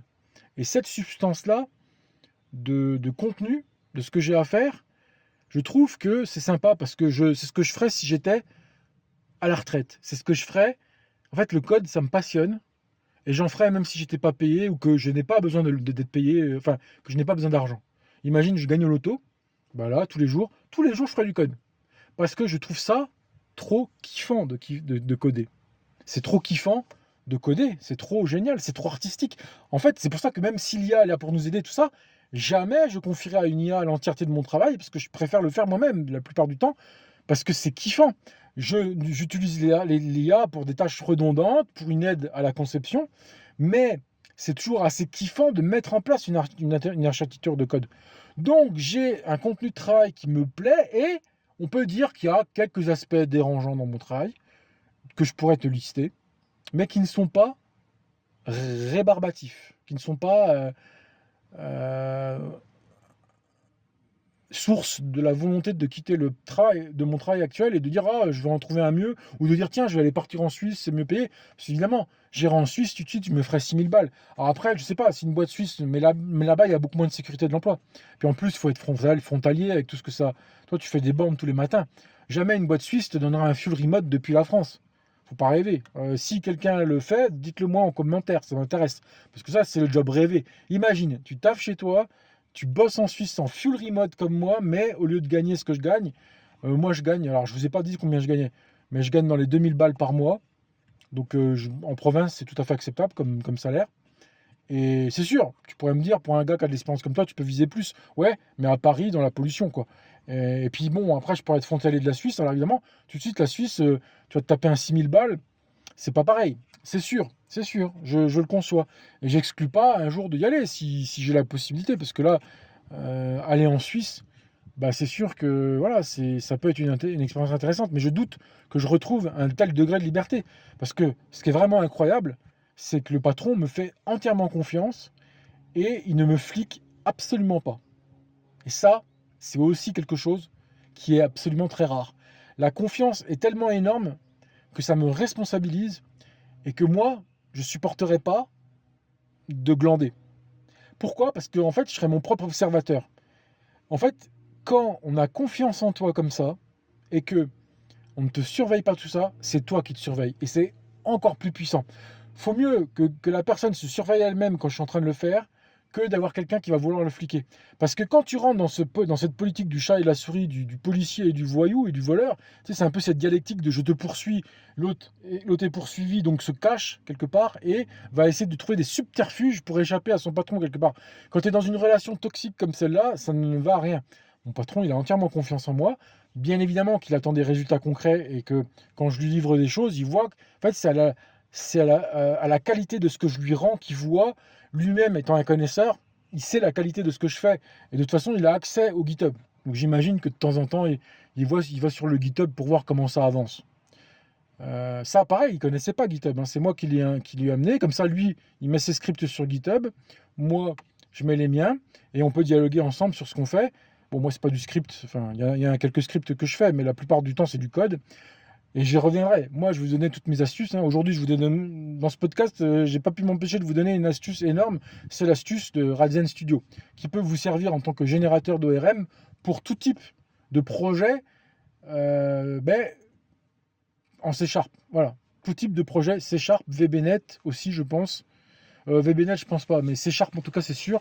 Et puis après, si c'est une API, vous pouvez la brancher en frontal avec du Angular JS ou je ne sais pas quoi, tout ce que vous voudrez. Hein, Bref, c'est votre vie, quoi. Mais bon, voilà, je vous ai donné une première astuce, mais ce que je voulais dire, c'est qu'à l'avenir dans la chaîne, j'essaierai de vous donner toute cette expérience est là de manière complètement gratuite, bah parce que voilà, ça me fait du bien et je pense que on vient sur terre pour donner aux autres. Parce que déjà la vie m'a donné beaucoup. Avec cette offre d'opportunité que j'ai eue, enfin en fait avec cette opportunité qu'on m'a donnée, je suis redevable à l'univers en fait. Je me sens redevable. Donc une manière de redonner un peu, tout en me faisant plaisir, en me faisant avancer, parce que moi ça me permet de prendre du recul sur ma situation, bah, d'en parler, tout ça, et en même temps, bah, je redonne à l'univers. C'est vous l'univers. Donc voilà, je ne sais pas quoi vous dire d'autre. Qu'est-ce qu'on pourrait dire d'autre sur ce poste? Eh bien que voilà, de temps en temps, alors, bon, alors, je peux vous parler des difficultés maintenant. Bon, je vous ai dépeint un petit peu comment je suis rentré dedans. Euh, puis après, dans l'avenir, je rentrerai dans le détail. Mais si on veut rester succinct et global et synthétique, eh ben, comme je vous ai dit beaucoup de choses positives, ben, il faut que je vous montre aussi les grandes difficultés du full remote. Il ne faut pas se cacher. Moi, je suis dans le nord-est de la France, c'est l'hiver. L'hiver est très très dur. Parce qu'en fait, là, ce qui fait tout le sel de travailler à domicile, c'est de dire, tiens, je travaille de telle heure à telle heure, et tiens, à partir de telle heure, je vais au soleil, quoi. Je vais en forêt. Là, moi, je suis au pied des Vosges. Donc voilà, là où je vous parle en ce moment, je suis dans ma voiture. Là, je suis en train d'enregistrer, je me suis mis dans un champ près d'une forêt. Vous entendez un petit peu, je ne sais pas si vous entendez, si le micro est assez puissant, mais putain, c'est la régalade, quoi. Là, je me régale, il n'y a pas un animal, pas un humain, rien. Là, je suis au milieu des arbres. Bon, certainement que je suis dans un champ cultivateur, mais s'il me voyait, je lui expliquerais que je me suis arrêté là pour faire une petite émission, quoi. Voilà. Mais il n'y a personne, il n'y a rien. Je vois des vaches au loin, je suis bien. Je suis bien. Et ça, parce que je peux gérer mon temps comme je veux. Je peux très bien, tiens, je vais vous donner un exemple impossible à faire quand vous travaillez dans une entreprise. Quand vous travaillez dans une entreprise, imagine que tu as un truc super important à faire le lundi, personnellement. Toi, tu dois te rendre, je ne sais où, ou un mardi, tu vois, à un docteur qui est à 200 km, parce que maintenant, aujourd'hui, pour trouver un docteur, des fois, il faut aller loin. Enfin bref, des trucs personnels qui sont relous à faire. Et ben moi, ce que je peux faire, c'est dire, tiens, je travaille dimanche en prévision de ce jour-là pour le remplacer. Donc, tu as une souplesse absolument colossale. Et pour un gars comme moi, qui a pas mal de petits sujets de pépins de santé, pas mal d'analyses à faire, de temps en temps, je me rends à Dijon, qui est à plus de 120 km de chez moi, pour aller au CHU de Dijon faire des analyses, etc. Eh bien, ça me prend la journée. Des fois, même, je reste à l'hôtel là-bas, patati et patata. Donc, voilà, c'est très bien pour moi de pouvoir gérer mon temps. Donc ça, c'est très très bien. Mais on apprécie surtout de pouvoir aller au soleil et de se balader quand il y en a. Par contre, quand c'est l'hiver, parce que voilà, moi cet hiver, j'ai particulièrement galéré. Voilà. J'ai particulièrement eu un hiver très difficile. Pourquoi? Parce que pile poil, on était cet hiver dans un hiver pas plus rigoureux que les autres, mais c'était l'hiver en tout cas, mais j'étais dans la partie la plus difficile de mon algorithme. Les 11 règles métiers dont je vous parlais, j'étais en train de les finaliser. Et là, j'étais en train de me prendre la tête, c'était compliqué, c'était l'hiver, il n'y avait rien à faire. Et donc, tu vois beaucoup moins de monde, tu sors beaucoup moins. C'est des moments qui vous forgent. J'ai envie de vous dire, si tu n'as pas connu l'écriture d'un algorithme puissant, professionnel, chez toi, tout seul, pendant tout un hiver, et que tu as revu la civilisation qu'au mois de mars, derrière, c'est ce que je vous disais, j'ai été, donc après, ils m'ont payé à bouffer, c'est bien, parce que là-bas, c'était pour aider que j'y suis allé. Hein. Quand je suis allé là-bas, c'était pour faire la buvette. J'ai aidé à la buvette du spectacle, du spectacle qui était pas trop loin, donc fait par ma boîte. Donc j'ai revu quelques gars de ma boîte, tout le monde n'était pas présent d'ailleurs, mais j'ai aidé à la buvette. Je n'étais pas venu là-bas simplement pour me rincer, parce qu'à la fin, tout à la fin, tu as un petit scout qui est offert. Mais j'étais là-bas pour bosser comme tout le monde. En fait, tout le monde va là-bas, c'est pas pour regarder, tu vois ce que je veux dire. Donc, tout l'hiver, à faire mon putain d'algo comme ça, dans l'hiver de mon bureau, les jours sont courts, machin, tu te déprimes à moitié et tout ça. Et après, du jour au lendemain, tu débarques pour aller travailler à la buvette. Ah, ça fait un choc des cultures qui est super vivifiant en fait. En fait, j'ai apprécié. J'apprécie tout ce qui est les défis de la vie en fait. Si comme moi, tu apprécies les défis de la vie, mets-toi toujours en position de retourner une difficulté dans un défi. Maintenant, mon prochain défi, ça va être ça, c'est de toujours apparaître le meilleur, le moins con, le moins fou, après mon hiver de rude, et à ce fameux mois de mars, parce que tous les mois de mars, il y aura ce spectacle, et j'irai pour aider. Et ça me déplaît parce que déjà, moi, j'aime pas trop faire de la buvette à la base, tu vois, j'aime pas trop le contact au public. Bah, je me force à le faire. C'est moi qui me suis proposé d'aller aider. Je ne savais pas dans quoi. Je pensais que j'allais simplement porter des cartons ou aider à installer le spectacle. Ils m'ont dit, bah tiens, tu veux aider? Tu iras aider pour la buvette. Bah, j'ai dit oui. Et au lieu, tu vois, je vais pas me dérober les années d'après parce que j'aime le choc des cultures entre le fait de rester comme un ermite tout l'hiver, parce que bon, l'été, je sors beaucoup plus, je vois beaucoup plus de monde de par le fait, et puis je vois le dehors. Mais l'hiver, tu vois moins le dehors, tu vois moins de gens, les journées sont plus courtes, tout ça. Donc l'hiver, tu te transformes en espèce de moine dépressif, sans avoir la bière d'abbaye, tu vois, sans fabriquer la bière d'abbaye, t'es un abbé, tu vois, voilà, t'es un moine, voilà, t'es une vie monastique de développeur, parce que voilà, ça c'est un truc important à comprendre. Je vois là dans mon métier une forme monastique du développement. Pour moi, le développement, c'est quelque chose de monastique. C'est quelque chose que tu effectues dans la solitude. Et ça te renforce quelque part, mais c'est aussi créatif. Donc en fait, c'est à la fois créatif, mais à la fois douloureux et à la fois solitaire. Donc tout ça, j'aime, ça constitue un défi en vérité. Voilà. Et c'est ça aussi que j'apprécie de le faire de manière professionnelle. Parce que dès que tu vas faire du code pour de la passion dans ton coin, c'est pas pareil. Tu n'as pas de pression, tu vois, si ce n'est la celle que tu te mets. Mais quand tu as la pression de rendre quelque chose et que c'est un truc créatif à créer, eh ben, tu le prends comme moi je le prends comme un défi personnel en fait. Et ça, c'est intéressant, tu vois. Ça, c'est aussi un aspect positif. Donc moi, je voulais te parler des trucs négatifs et finalement, on retombe dans les aspects positifs. Mais crois-moi bien que quand j'étais dans le creux de l'hiver, à galérer sur mes algos, j'avais des doutes. Il y a des périodes de doutes, il y a des périodes de difficultés. Et le fait de devoir enchaîner directement après une journée où je vais aller aider à la buvette, servir les gens, tu vois, c'est pas facile de servir les gens, tu vois, quand c'est pas ton métier parce que tu connais pas. Bon, maintenant, pour l'année prochaine, je serai meilleur parce que, voilà, une fois que je l'ai fait une fois, je vois un peu comment ça se passe. Mais tu vois, au début, j'étais un peu surpris, j'étais un peu emprunté, quoi. Vous voyez, tu vois, faut servir les gens, déboucher les bouteilles, aller les chercher en réserve, débarrasser. Bonjour madame, que désirez-vous? Tu vois, c'est un truc que j'avais jamais fait. Donc voilà. Mais je trouvais que le choc entre les deux était vivifiant pour mon esprit, parce qu'en fait, c'est comme quand tu vas dans la douche et que tu fais chaud ou froid. Tu vois? Ça m'a fait un peu cet effet-là. Voilà. Mais il y a plein eu de moments qui étaient difficiles, mais je pense que je ne vais pas trop en parler. Pourquoi? Parce que c'était constitutif du début du projet et c'était obligatoire par passer par une phase qui était hyper difficile, qui était la, la- la première année et demie. Donc 12 plus 6, ça va faire 18 mois. Mais on va dire la première année était difficile et ça s'est allégé quand j'ai signé mon CDI. Pourquoi? Parce que je m'étais mis une sorte de pression tout seul en fait. Comme je vous avais dit, j'avais demandé à mon patron, parce que lui voulait tout de suite me donner un CDI. Et moi j'avais dit, bah, il faudrait mieux qu'on fasse attention quand même et qu'on fasse un premier CDD de 6 mois. Et il avait bien accepté de le renouveler une fois. Mais après, je pense qu'avec les lois, tout ça, ça l'embêtait parce qu'après, bon, je ne vais pas rentrer dans les détails, mais pour lui, c'était moins intéressant de me reprendre encore en CDD. Je crois que ça avait attrait à la prime, parce qu'il y a quand même une prime de fin de contrat à chaque fois, je crois, il me semble. Je me rappelle plus si en CDI, une fois que tu signes, ils t'en donnent une, mais en tout cas, forcément que le premier mois, j'ai eu une prime de précarité. Mais une fois, en fait, je me suis mis la pression parce que je me disais, est-ce que je vais rester au bout d'un an? Est-ce que ça va me plaire?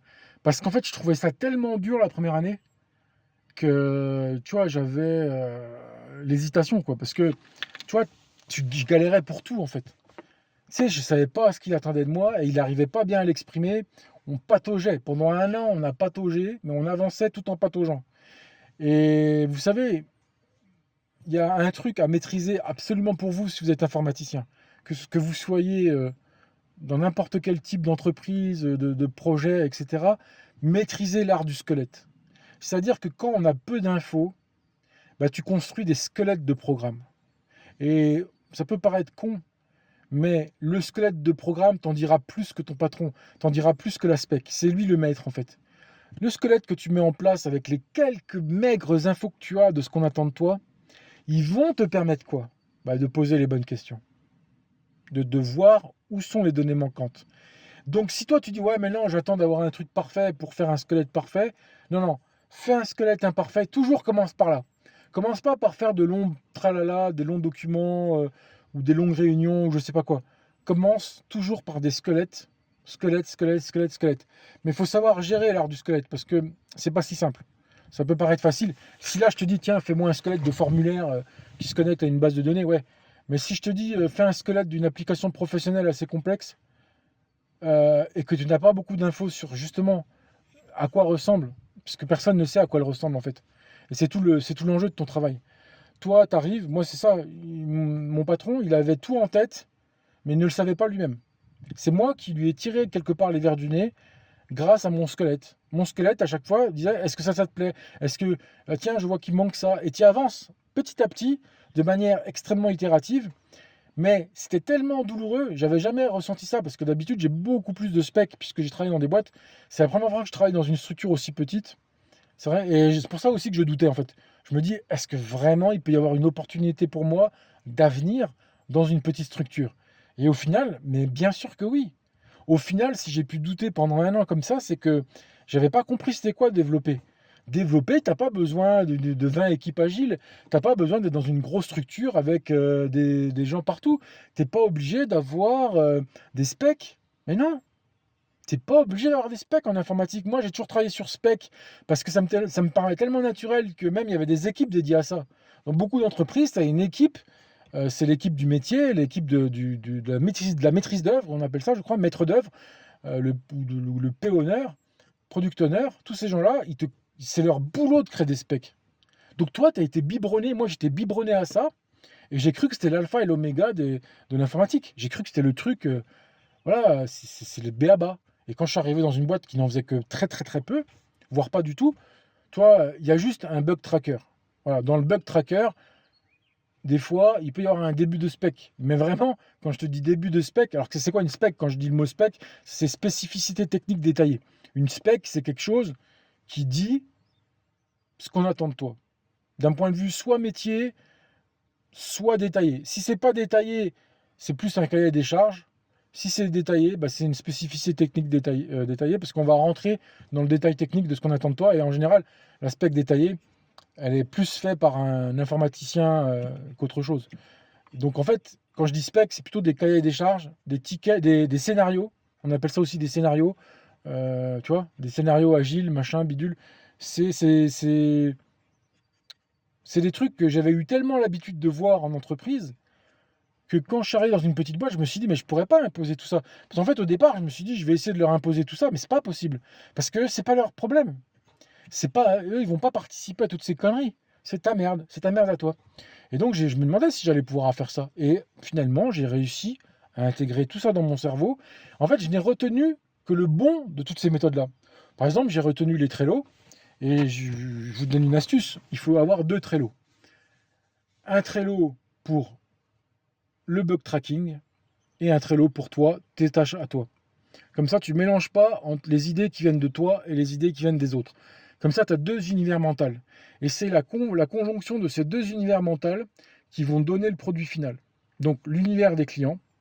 Donc, nous, chez nous, on a un Trello qu'on appelle un bug tracker qui, dedans, sert des fois à des squelettes on va dire que c'est des squelettes de scénarios, des squelettes de specs qui sont écrits dedans. Mais il fallait surtout pas que je mélange avec mon Trello à moi. Parce que mon Trello à moi, c'est déjà la fête foraine dedans, c'est une usine à gaz. Donc parce que je mets toutes mes idées dedans. Et comme ça me décharge l'esprit. Mais si je les avais mélangées avec les idées qui viennent des autres, il y aurait une confusion des genres et une difficulté de communication. Parce que il faut qu'ils puissent aller dans le Trello et qu'ils ne soient pas embrouillés par mes tâches à moi. Parce que moi, j'ai des tâches de développement, c'est du vrai développement. Mais que eux n'en perçoivent peut-être pas forcément le besoin. Par exemple, si je fais une classe de log ou une classe qui envoie des mails en cas d'erreur, eux, ils n'ont peut-être pas envie de le savoir, tu vois. Et donc, il ne faut pas tout mélanger. Ça, c'est une astuce très très importante et qui permet vraiment d'avoir ton espace à toi et on ne vient pas t'emmerder dessus. Voilà, moi, j'ai mon Trello à moi et personne ne vient me faire chier sur mon Trello. Alors, Trello, c'est pour faire de l'agilité. Justement, je vous parlais Alors, moi, je me définis comme auto-agile parce que j'ai pas de product owner. C'est un peu moi qui fais tout. J'ai juste de temps en temps un bêta-testeur, mais qui sera là qu'à peu d'étapes. Il est dans les grosses étapes, quand il y a des gros trucs comme les 11 règles métiers dont je t'ai parlé. Là, on a fait appel à un des salariés pour qu'il fasse un peu de bêta testing. Mais quand, par exemple, je crée une fenêtre de ci ou de ça, tu vois, par exemple, je crée un backlog avec des trucs, des machins, euh, personne va faire du bêta testing dessus. Il faut que ça marche direct, tu vois. J'ai pas droit à l'erreur sur un ensemble de choses aussi, hein. Faut bien comprendre, hein. C'est-à-dire que quand tu es le seul développeur et que tu n'as pas beaucoup de bêta-testeurs comment dire, à ta disposition, tu as intérêt de faire des trucs qui sont extrêmement solides. Et là, on va y venir, c'est que ça m'oblige à extrêmement solide. En fait, je préfère prendre plus de temps et faire un truc qui est extrêmement solide et qui couvre beaucoup de cas de figure qui vont me peut-être être relevés ou demandés. Parce que si toi, ton code, il est bien évolutif et qui prévoit, en fait, faut que tu prévois à l'avance des objections qu'on pourrait te dire ou te dire, bah non, tu t'es trompé, mais c'est comme ça. Bah, c'est pas grave, moi j'ai juste une variable à changer parce que j'ai prévu le coup. Donc mon code, il est un peu 4-4 en fait. Il n'y a que comme ça que tu peux faire. Quand tu as affaire à un manque de moyens aussi flagrant, parce que par exemple, si toi tu vas sortir ton appli dans le commerce par exemple, et que tu as 200 000 utilisateurs, tu auras 200 000 feedbacks des fois, tu vois. Si ça bug, tu auras 200 000 personnes qui vont dire «Ah, ça bug», ça va gueuler, tu vois. Mais quand tu as juste un bêta-testeur, eh ben, il va en laisser passer plein des bugs. Et donc moi, ce que j'essaie de faire, c'est déjà d'avoir énormément de tests unitaires et des systèmes de test, des fenêtres de test, des fenêtres qui vont créer des scénarios utilisateurs, comme s'il y avait un utilisateur, sauf que non, c'est juste virtuel, c'est juste que par programmation, je fais semblant qu'un utilisateur est en train de se balader dans le programme, quelque part, j'ai envie de dire, et grosso modo, ça me permet de vérifier que ça marche bien, tu vois, et sans forcément à partir dans des tests manuels très fastidieux. J'essaye de tester mon code par du code en fait. Ça, c'est très important de le comprendre. Ça, c'est une astuce. Et ça va au-delà des tests unitaires. Les tests unitaires ne font pas ça. Les tests unitaires, ils se placent en extérieur de ton code. Et donc, ils envoient des paramètres dans ton code pour le manipuler et en voir le résultat. Là, c'est différent. Je te parle de créer des programmes internes à ton programme qui sont là pour effectuer en quelque sorte du test, mais de manière plus facile qu'avec les tests unitaires. Pourquoi?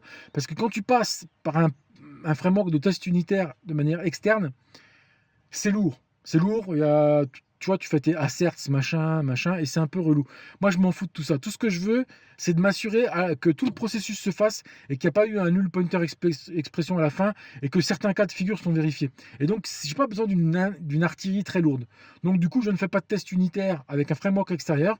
Je fais moi-même des tests. Et en fait, j'ai juste à cliquer dans un menu de mon backlog, de mon back office, enfin, de mon dev office par exemple. En fait, j'ai un back office pour eux, la boîte, quand ils ont des trucs à faire en administratif, et puis j'ai un dev office où moi là je lance des trucs qui sont utiles que pour moi.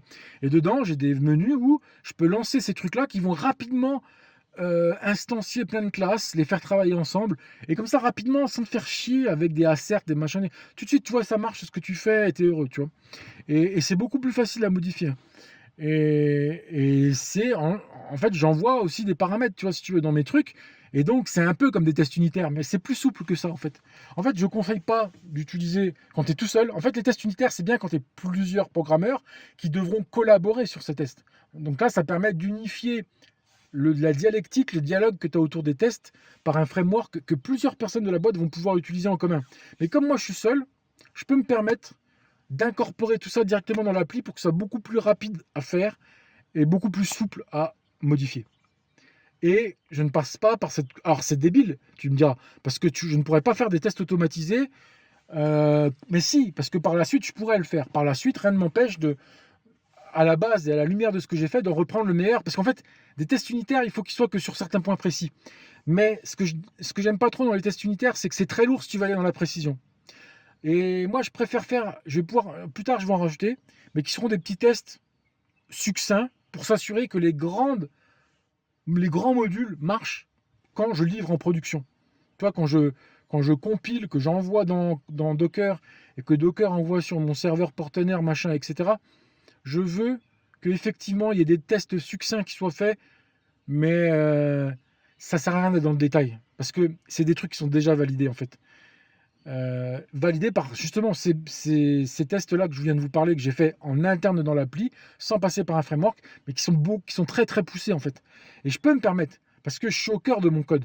Donc j'ai pas toute cette surcouche qui est chiante de faire tes asserts, tes machins, tu sais, c'est lourd tout ça. Et effectivement, c'est bien parce qu'à la fin, ça te donne un clignotant rouge ou vert. Est-ce que le test se vérifie ou pas quand tu le lances? Et ça peut être lancé automatiquement, j'avoue. Alors que mes tests internes ne peuvent pas être lancés automatiquement, je suis obligé de les lancer à la main. Je conçois, mais en phase de conception, c'est beaucoup mieux. Donc ça aussi, c'est une astuce que je vous donne. Mais des astuces comme ça, j'en ai plein, plein, plein. C'est pour ça qu'en fait, un solo dev, comme je suis, il peut vous donner des tas d'astuces de programmation parce que souvent, vous pouvez être amené à être seul, par exemple en début de projet, ou simplement pour des modules. Si toi, tu es seul dans ta cave à développer ton module et que personne ne va y toucher, bah, tu peux employer ce que je te dis, même si tu es dans une boîte avec d'autres développeurs. En fait, le fait d'avoir été tout seul, je crois que j'ai développé une intelligence, pas supérieure, parce que ce serait un peu, tu vois, c'est un peu, voilà, c'est pas ça ce que je veux dire. Ce que je veux dire, c'est que par la force des choses, naturellement, quand tu es seul, tu es obligé de te créer des outils de facilitation. Il faut bien faire la différence entre des outils de surcouche. Comme je vous avais dit tout à l'heure en début d'émission, un podcast, c'est un genre de surcouche qui peut venir dans certains cas te faire chier en fait. Et moi, je distingue les surcouches avec les trucs qui t'aident rapidement et bam, ça marche. Eh bien, cette histoire de, de test unitaire créé intérieurement au programme et sans passer par une bibliothèque extérieure, eh bien ça, c'est un outil de facilitation. Parce que c'est peut-être pas super beau, c'est peut-être pas un truc qu'on va te dire dans les livres, c'est peut-être pas tout ce que te diront les ingénieurs avec leurs beaux costumes, mais ça marche. Et ça te permet d'aller hyper vite dans ton développement et de pouvoir modifier au cours du temps et d'avoir un référent extrêmement solide. Pourquoi? Je t'ai expliqué pourquoi. Parce que ces tests-là en interne que tu fais dans ton code, ils ressemblent énormément au code déjà en place. Alors que la difficulté des tests unitaires, ils y ressemblent pas vraiment. Un test unitaire, c'est extérieur à ton code, et du coup, dans la manière de faire, ça ne peut pas être pareil parce que du coup, ça passe par des asserts, etc. Les asserts, c'est tu fais des assertions, tu dis je voudrais tel résultat et sinon, bah, c'est pas bon. Mais toi, t'en as rien à foutre, tout ce que tu veux, c'est arriver à. Moi, si tu veux, je fais une chaîne de raisonnement. En fait, c'est comme les chaînes de raisonnement IA. Tu vois, l'IA, elle fait sa chaîne de raisonnement, et ben moi, mon test, il fait toute une chaîne, et moi, ce qui m'intéresse, c'est pas les étapes intermédiaires, c'est à la fin, est-ce que j'ai le petit OK, tout le processus a passé. J'ai pas besoin de faire des asserts dans tous les sens, tu vois. Moi, ce que je veux, c'est que mes fonctionnalités fonctionnent de bout en bout et qu'elles soient. Et après, si je dois tester l'entièreté d'un module par test unitaire extérieur, très bien, parce que ce sera un truc que ChatGPT pourra écrire pour le coup, tu vois. Et du coup, je lui demanderai, tiens, fais-moi un petit test unitaire pour mon module. Mais voilà, c'est juste pour s'assurer que mais moi, le test unitaire ne va pas faire toutes les étapes intermédiaires comme je l'ai fait. Enfin, lui, en fait, le test unitaire intérieur va beaucoup plus dans la profondeur selon moi, qu'un test unitaire extérieur que tu peux faire par la suite et qui, lui, ne va pas s'occuper d'autre chose que la dernière fonction qui est censée dire OK. Mais moi, au lieu de m'adresser à la dernière fonction qui fait OK, je fais tout le process derrière entre classes, que la classe A appelle la classe B, ensuite j'appelle la classe C. En fait, je fais tout à la main dans mon test pour vraiment m'assurer de toutes les étapes manuellement et pas simplement d'envoyer des données dans le module. Parce qu'en fait, ce que je suis en train de t'expliquer, c'est que ton test unitaire global, oui, tu peux lui envoyer quelques trucs et à lui de faire, parce que ton module, il va faire appel lui-même en dessous à tous les trucs. Mais moi, je préfère vérifier les étapes intermédiaires quand je suis en cours de développement et de vraiment être les mains dans le cambouis. Tu vois, un test unitaire, il y a beau dire, c'est pas terrible au niveau là. Mais par contre, ça t'oblige à avoir des fonctions qui sont bien paramétrées et donc à la fin, d'avoir des modules. En fait, ce que j'appelle un module, c'est un truc qui s'occupe d'un truc très complexe, mais que toi, tu as envie d'utiliser simplement en lui envoyant des paramètres. C'est ça un module. Mais ton module, il peut avoir de la complexité à l'intérieur. Et tester cette complexité de l'intérieur du module avec des tas de tests unitaires, et ben moi, j'en avais simplement pas le temps, tu vois. Et il faut reconnaître que c'est ça, quand tu es seul, ça t'oblige à la rigueur de, de, d'utilisation de ton temps. Donc en vérité, mon propos, c'est de dire que, effectivement, être seul développeur en full remote, ça représente quand même des difficultés, mais que ces difficultés-là, tu n'as pas le choix que de les transformer en force. Sinon tu démissionnes ou sinon tu te suicides, quoi. Il n'y a pas le choix. Et donc c'est pour ça que là, en fait, j'ai l'impression que maintenant, je peux répondre à n'importe quelle demande maintenant en informatique. Je pense que déjà, par le passé, j'ai couvert tellement de modes. Tu vois, le mode, j'ai fait le mode prestataire, j'ai fait le mode CDD, j'ai fait le mode mec avec des specs dans des grosses boîtes en presta ou en CDD. Enfin bref, j'ai fait toutes sortes de choses. Mais là, on peut dire que ça, c'est le clou du spectacle. Parce qu'il faut déjà être expérimenté pour faire ce que je fais. Faut pas se voiler la face. Un mec qui sort de l'école, il ne peut pas faire ce que je fais. Il n'aura aucun... Parce que moi, j'ai mis à profit tout ce que j'ai appris dans les entreprises, parce que c'est quand même les entreprises qui m'ont appris à bosser. En fait, il ne faut pas se mentir, c'est le monde du travail qui m'a appris à m'organiser, en fait. C'est pas les écoles. Les écoles, elles sont là pour te donner des bases, tu vois. Donc, bon... mais en fait, ça a été extrêmement bénéfique parce que même si j'avais beaucoup d'expérience, j'étais pas dénué de certaines craintes. Pourquoi? Parce que j'avais toujours l'impression que j'avais forcément besoin des autres et que sans les autres développeurs, j'étais rien. Alors c'est vrai qu'il y a ChatGPT, et que c'est pas rien. Mais en tout cas, humainement, j'ai dû apprendre à me passer de la camaraderie que tu as entre développeurs dans les équipes de dev. Parce qu'en fait, ce qui était intéressant dans les équipes de dev et qui me manque, c'était la camaraderie qu'on pouvait ressentir. Parce qu'après, toi, tu vas avoir des pots avec les autres. Tu as tout un tas de trucs qui font que, tu sais, les développeurs, entre eux, ils se comprennent, ils sont dans leur univers et quelque part, c'est tes potes. Et personne d'autre, à part eux, peuvent te comprendre, tu vois. Et ça, c'est vrai que je pensais que c'était quelque chose dont premièrement, j'aurais jamais pu me passer et que deuxièmement, j'aurais jamais pu me passer d'une hiérarchie très encadrante, si tu veux. Et donc maintenant que je sais que je suis capable d'être sans amis, collègues à aller boire des coups le vendredi soir et puis sans avoir la machine à café où tu dis ah putain j'ai des problèmes à compiler, de quoi ça vient, tiens t'as pas une classe à me prêter ou je sais pas quoi, ou un tuto ou un truc, enfin toi tu parles de choses et d'autres et tout ça, je pensais que toutes ces choses-là on pouvait pas s'en passer, etc. Et maintenant que j'ai vu que je peux me passer de tout ça, je dis mais putain mais je suis le plus fort de la Terre en fait. Je suis capable de faire tout seul ce que avant me nécessitait des autres personnes autour de moi pour y arriver. Et ça fait que maintenant je pourrais accepter n'importe quel poste en fait, sur Terre. Et tu vois, tu me dis demain va à New York, dans je sais pas quoi, tu vas développer je sais pas quoi, je dis ok j'y vais. Pourquoi? Parce qu'en fait j'ai cette capacité maintenant d'adaptation et d'auto-organisation que je conseille à tout le monde. En fait, c'est comme si je te disais la différence entre devoir apprendre tout seul quelque chose. Par exemple, je te donne un exemple très con. Tu vas vouloir apprendre tout seul le piano, tu vois, mais vraiment tout seul, tu vois. Et ben, dès le départ, tu vas te donner une capacité d'être seul à faire le truc. Par contre, si tu commences par avoir un professeur de piano, tu vas être habitué à avoir toujours quelqu'un derrière toi quelque part pour t'apprendre. Et donc, tu n'es pas autonome. Alors, je sais peut-être que l'exemple est mal choisi, mais ce que je veux exprimer, c'est que tant que tu n'as pas fait quelque chose vraiment seul de A à Z, tu peux pas avoir confiance en toi. Tu vois, la confiance ultime en toi vient du fait que j'ai pu vraiment me démerder, mais sans aucun autre dev. Alors, est-ce que j'ai triché en utilisant ChatGPT? Oui, oui, c'est une triche dans le propos que je suis en train de vous asséner, mais je ne pouvais pas faire autrement que de l'utiliser, vous voyez. En fait, c'est vrai que je pense que j'aurais été encore plus puissant sans ChatGPT, et que ChatGPT, quelque part, m'enlève de ma puissance. En fait, ChatGPT vient enlever un peu de cette puissance dont je vous parlais, parce que pour le coup, j'aurais eu pas ChatGPT, bah là, du coup, j'étais le fuel solo dev. Mais je suis pas vraiment fuel solo dev, je suis solo dev plus slash IA. Voilà. Donc, ah, tu vois, je me prenais pour un super-héros presque, mais c'est à tempérer. Le vrai super-héros, ça aurait été moi, mais à une époque sans IA. Et là, j'aurais été vraiment un putain de super-héros, quoi. Parce que quand tu es dans des grosses... Moi, je suis en train de vous parler d'une grosse appli avec back-office, avec tous les trucs. Je fais tout seul, de A à Z. Ça fait déjà plus de 2 ans que je suis... Enfin, ça a commencé en 2023, 2024, 2025. C'est-à-dire que là, ça fait 2 ans. Donc, ouais, ça fait plus de 2 ans. Donc,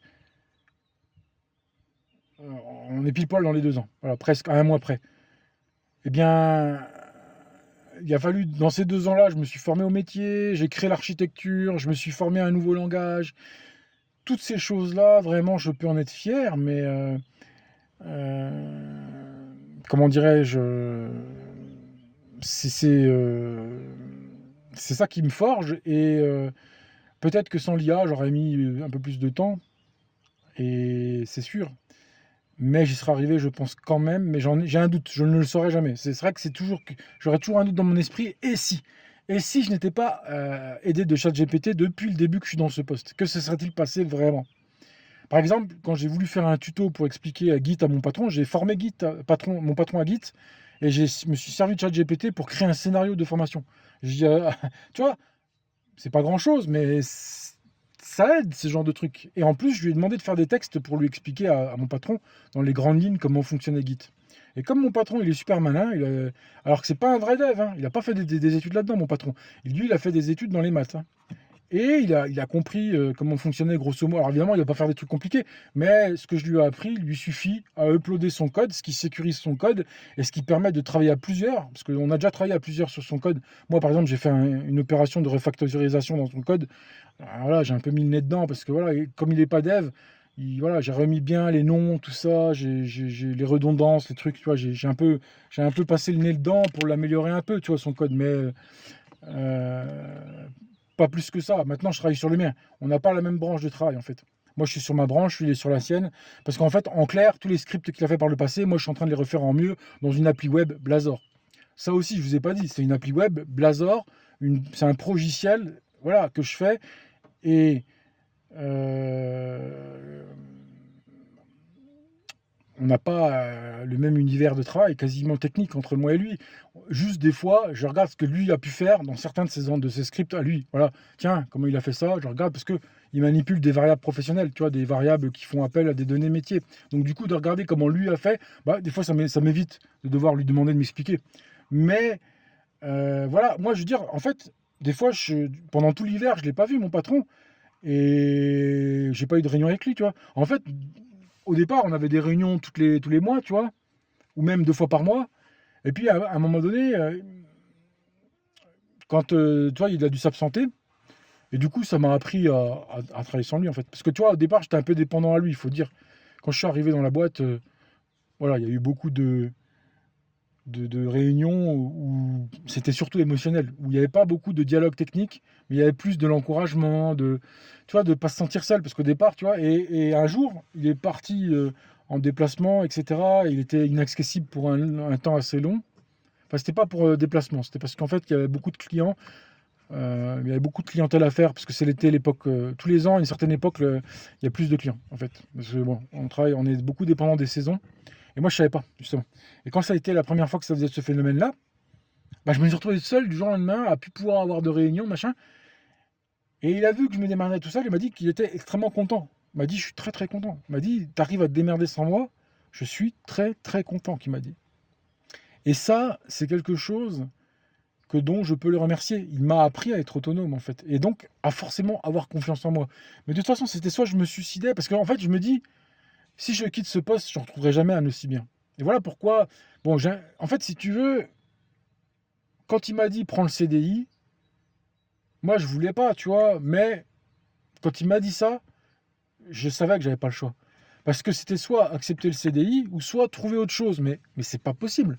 Même si, c'est pour te dire qu'effectivement, il y a énormément de points négatifs, mais il y a beaucoup de points positifs. Mais même si les points négatifs étaient hardcore, je continuerais, tu vois. Parce que en fait, je peux pas trouver autant de critères positifs ailleurs. Parce que tu vois, si je pars, je perds non seulement peut-être les critères négatifs, mais je perds aussi les critères positifs. Donc ça sert à rien de partir. C'est ça que j'essaie d'expliquer. C'est très nuance. C'est une nuance qui est subtile à comprendre. C'est que des fois, tu peux accepter un poste qui est très dur. Je considère que mon poste est très dur.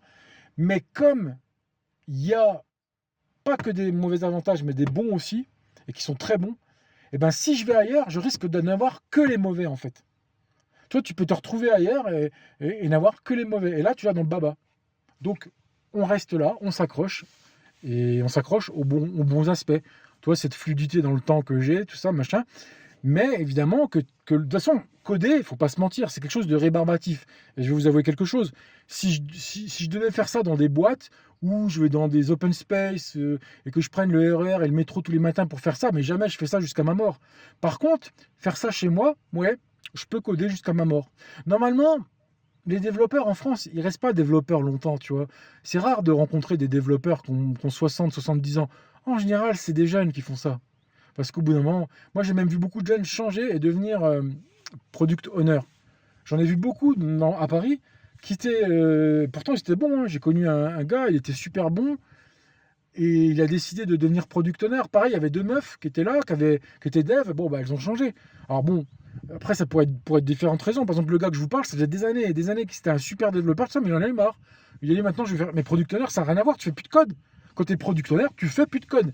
Tu ne parles que de sujets métiers, etc. Et tu fais que des réunions et machin, mais il en a eu marre. En fait, c'est dur le code quand tu fais ça dans des boîtes. Parce que c'est la manière dont c'est fait dans des boîtes. Mais là, l'avantage, c'est que je peux m'organiser à ma manière, le faire à ma manière, et ça, j'en reparlerai, des astuces que j'ai d'organisation, tout ça, pour vous montrer que chez soi, on peut coder à longueur d'année. Moi, je code à longueur d'année, et ça va, je suis bien. Mais parce que j'ai dû m'adapter. Avant, je ne savais pas. De toute façon, moi, j'ai dû passer d'un système du salariat qui allait se déplacer physiquement aux entreprises. Alors, j'ai quand même fait un peu de télétravail dans certaines missions auparavant et qui m'ont permis de petit à petit apprendre ce que c'était que le full remote. Toutes les difficultés de la communication par mail.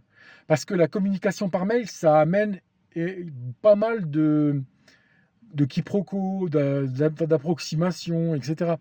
Donc il faut savoir dialoguer par mail, il faut savoir dialoguer en réunion, il faut faire tout ça parce que tu n'es pas du tout en physique.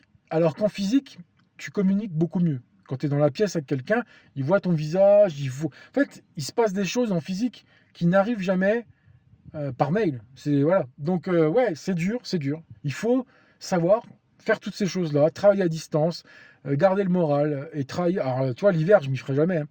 L'hiver, c'est voilà, mais voilà, c'est que l'avantage de tout ça, c'est que je sais vraiment techniquement savoir quelle solution choisir, mettre en place, architecture et tout ça. Je deviens un architecte. En fait, quand tu t'occupes de tout ce qui est code pour une boîte, bah, c'est là que tu apprends vraiment à bosser de manière de la plus productive parce que tu n'as pas le temps de déconner. Tu n'as pas le temps de dire ah, je vais m'amuser à installer tel framework pour rigoler. Tu n'as pas le temps. T'as pas le temps de faire des conneries de recherche et développement. Il faut que tu choisisses tout de suite des bonnes technos. Tu sais, c'est pas dire, ah tiens, je vais tester Java, peut-être ensuite Blazor. Non, moi tout de suite, comme je savais que j'avais déjà fait du C Sharp, je me suis dit, bah, comme Blazor est une technologie qui prolonge C Sharp pour faire du web, on va prendre ça. Voilà. Et je voulais pas partir en ASP.NET, plus encore un framework Angular, parce que là, ça fait trop de couches. Là, je suis full.NET, nique ta mère. Voilà, je suis en full.NET, il n'y a plus de problème. Et donc, il fallait tout de suite choisir les bonnes technos, machin. Tu vois, j'ai réfléchi à quelle base de données j'allais prendre, mais j'ai pas réfléchi mieux. J'ai dit, allez, MySQL, bim, badaboum. Tu vois, c'est pas la peine de se casser la tête, parce que si tu commences à tester 1000 trucs, tu t'en sors pas. Et c'est comme je vous dis, c'est comme pour l'histoire des tests unitaires. Faire des tests unitaires poussés quand tu es le seul développeur d'une boîte, ce n'est pas possible. C'est-à-dire faire du test driven développement. Le test driven développement, c'est extrêmement coûteux en temps et en énergie, mais j'ai dû quand même en faire pour les parties critiques de mon appli. Et comme je vous l'ai dit, je l'ai fait en test interne. C'est-à-dire que je bricole des tests à ma sauce et ça va très bien, ça va vite, ça va bien et ton patron est content. Ton patron, il veut que... Toi, là, on commence à avoir au bout des 2 ans un prototype qui commence à être viable. Et donc... un prototype qui commence à donner satisfaction. Et c'est pour ça que je me permets de faire un podcast. Avant, je l'aurais pas fait. Tant que j'avais pas cette validation que voilà, j'ai créé le MVP quelque part. J'ai mon MVP entre les mains. J'ai le consultant qui m'aide pour toute la partie en place réseau, ce qui me fait gagner du temps. Je peux me sentir en sécurité et être dans la bonne voie. Je pense avoir surmonté les 2 premières années qui sont les plus dures dans la création comme ça de ce qu'on pourrait appeler un SaaS. C'est un genre de SaaS en fait que je fais. Mais il y a toute une partie qui n'est pas du code qui prend du temps. Et c'est pour ça que ça a mis 2 ans pour en arriver là. C'est que si tout de suite je savais ce qu'il y avait à faire, l'application elle m'aurait mis 6 mois à être développée. Mais quand tu n'as pas les specs qui sont précises, c'est à toi de les faire au fur et à mesure. Bah forcément tu perds un temps énorme en fait.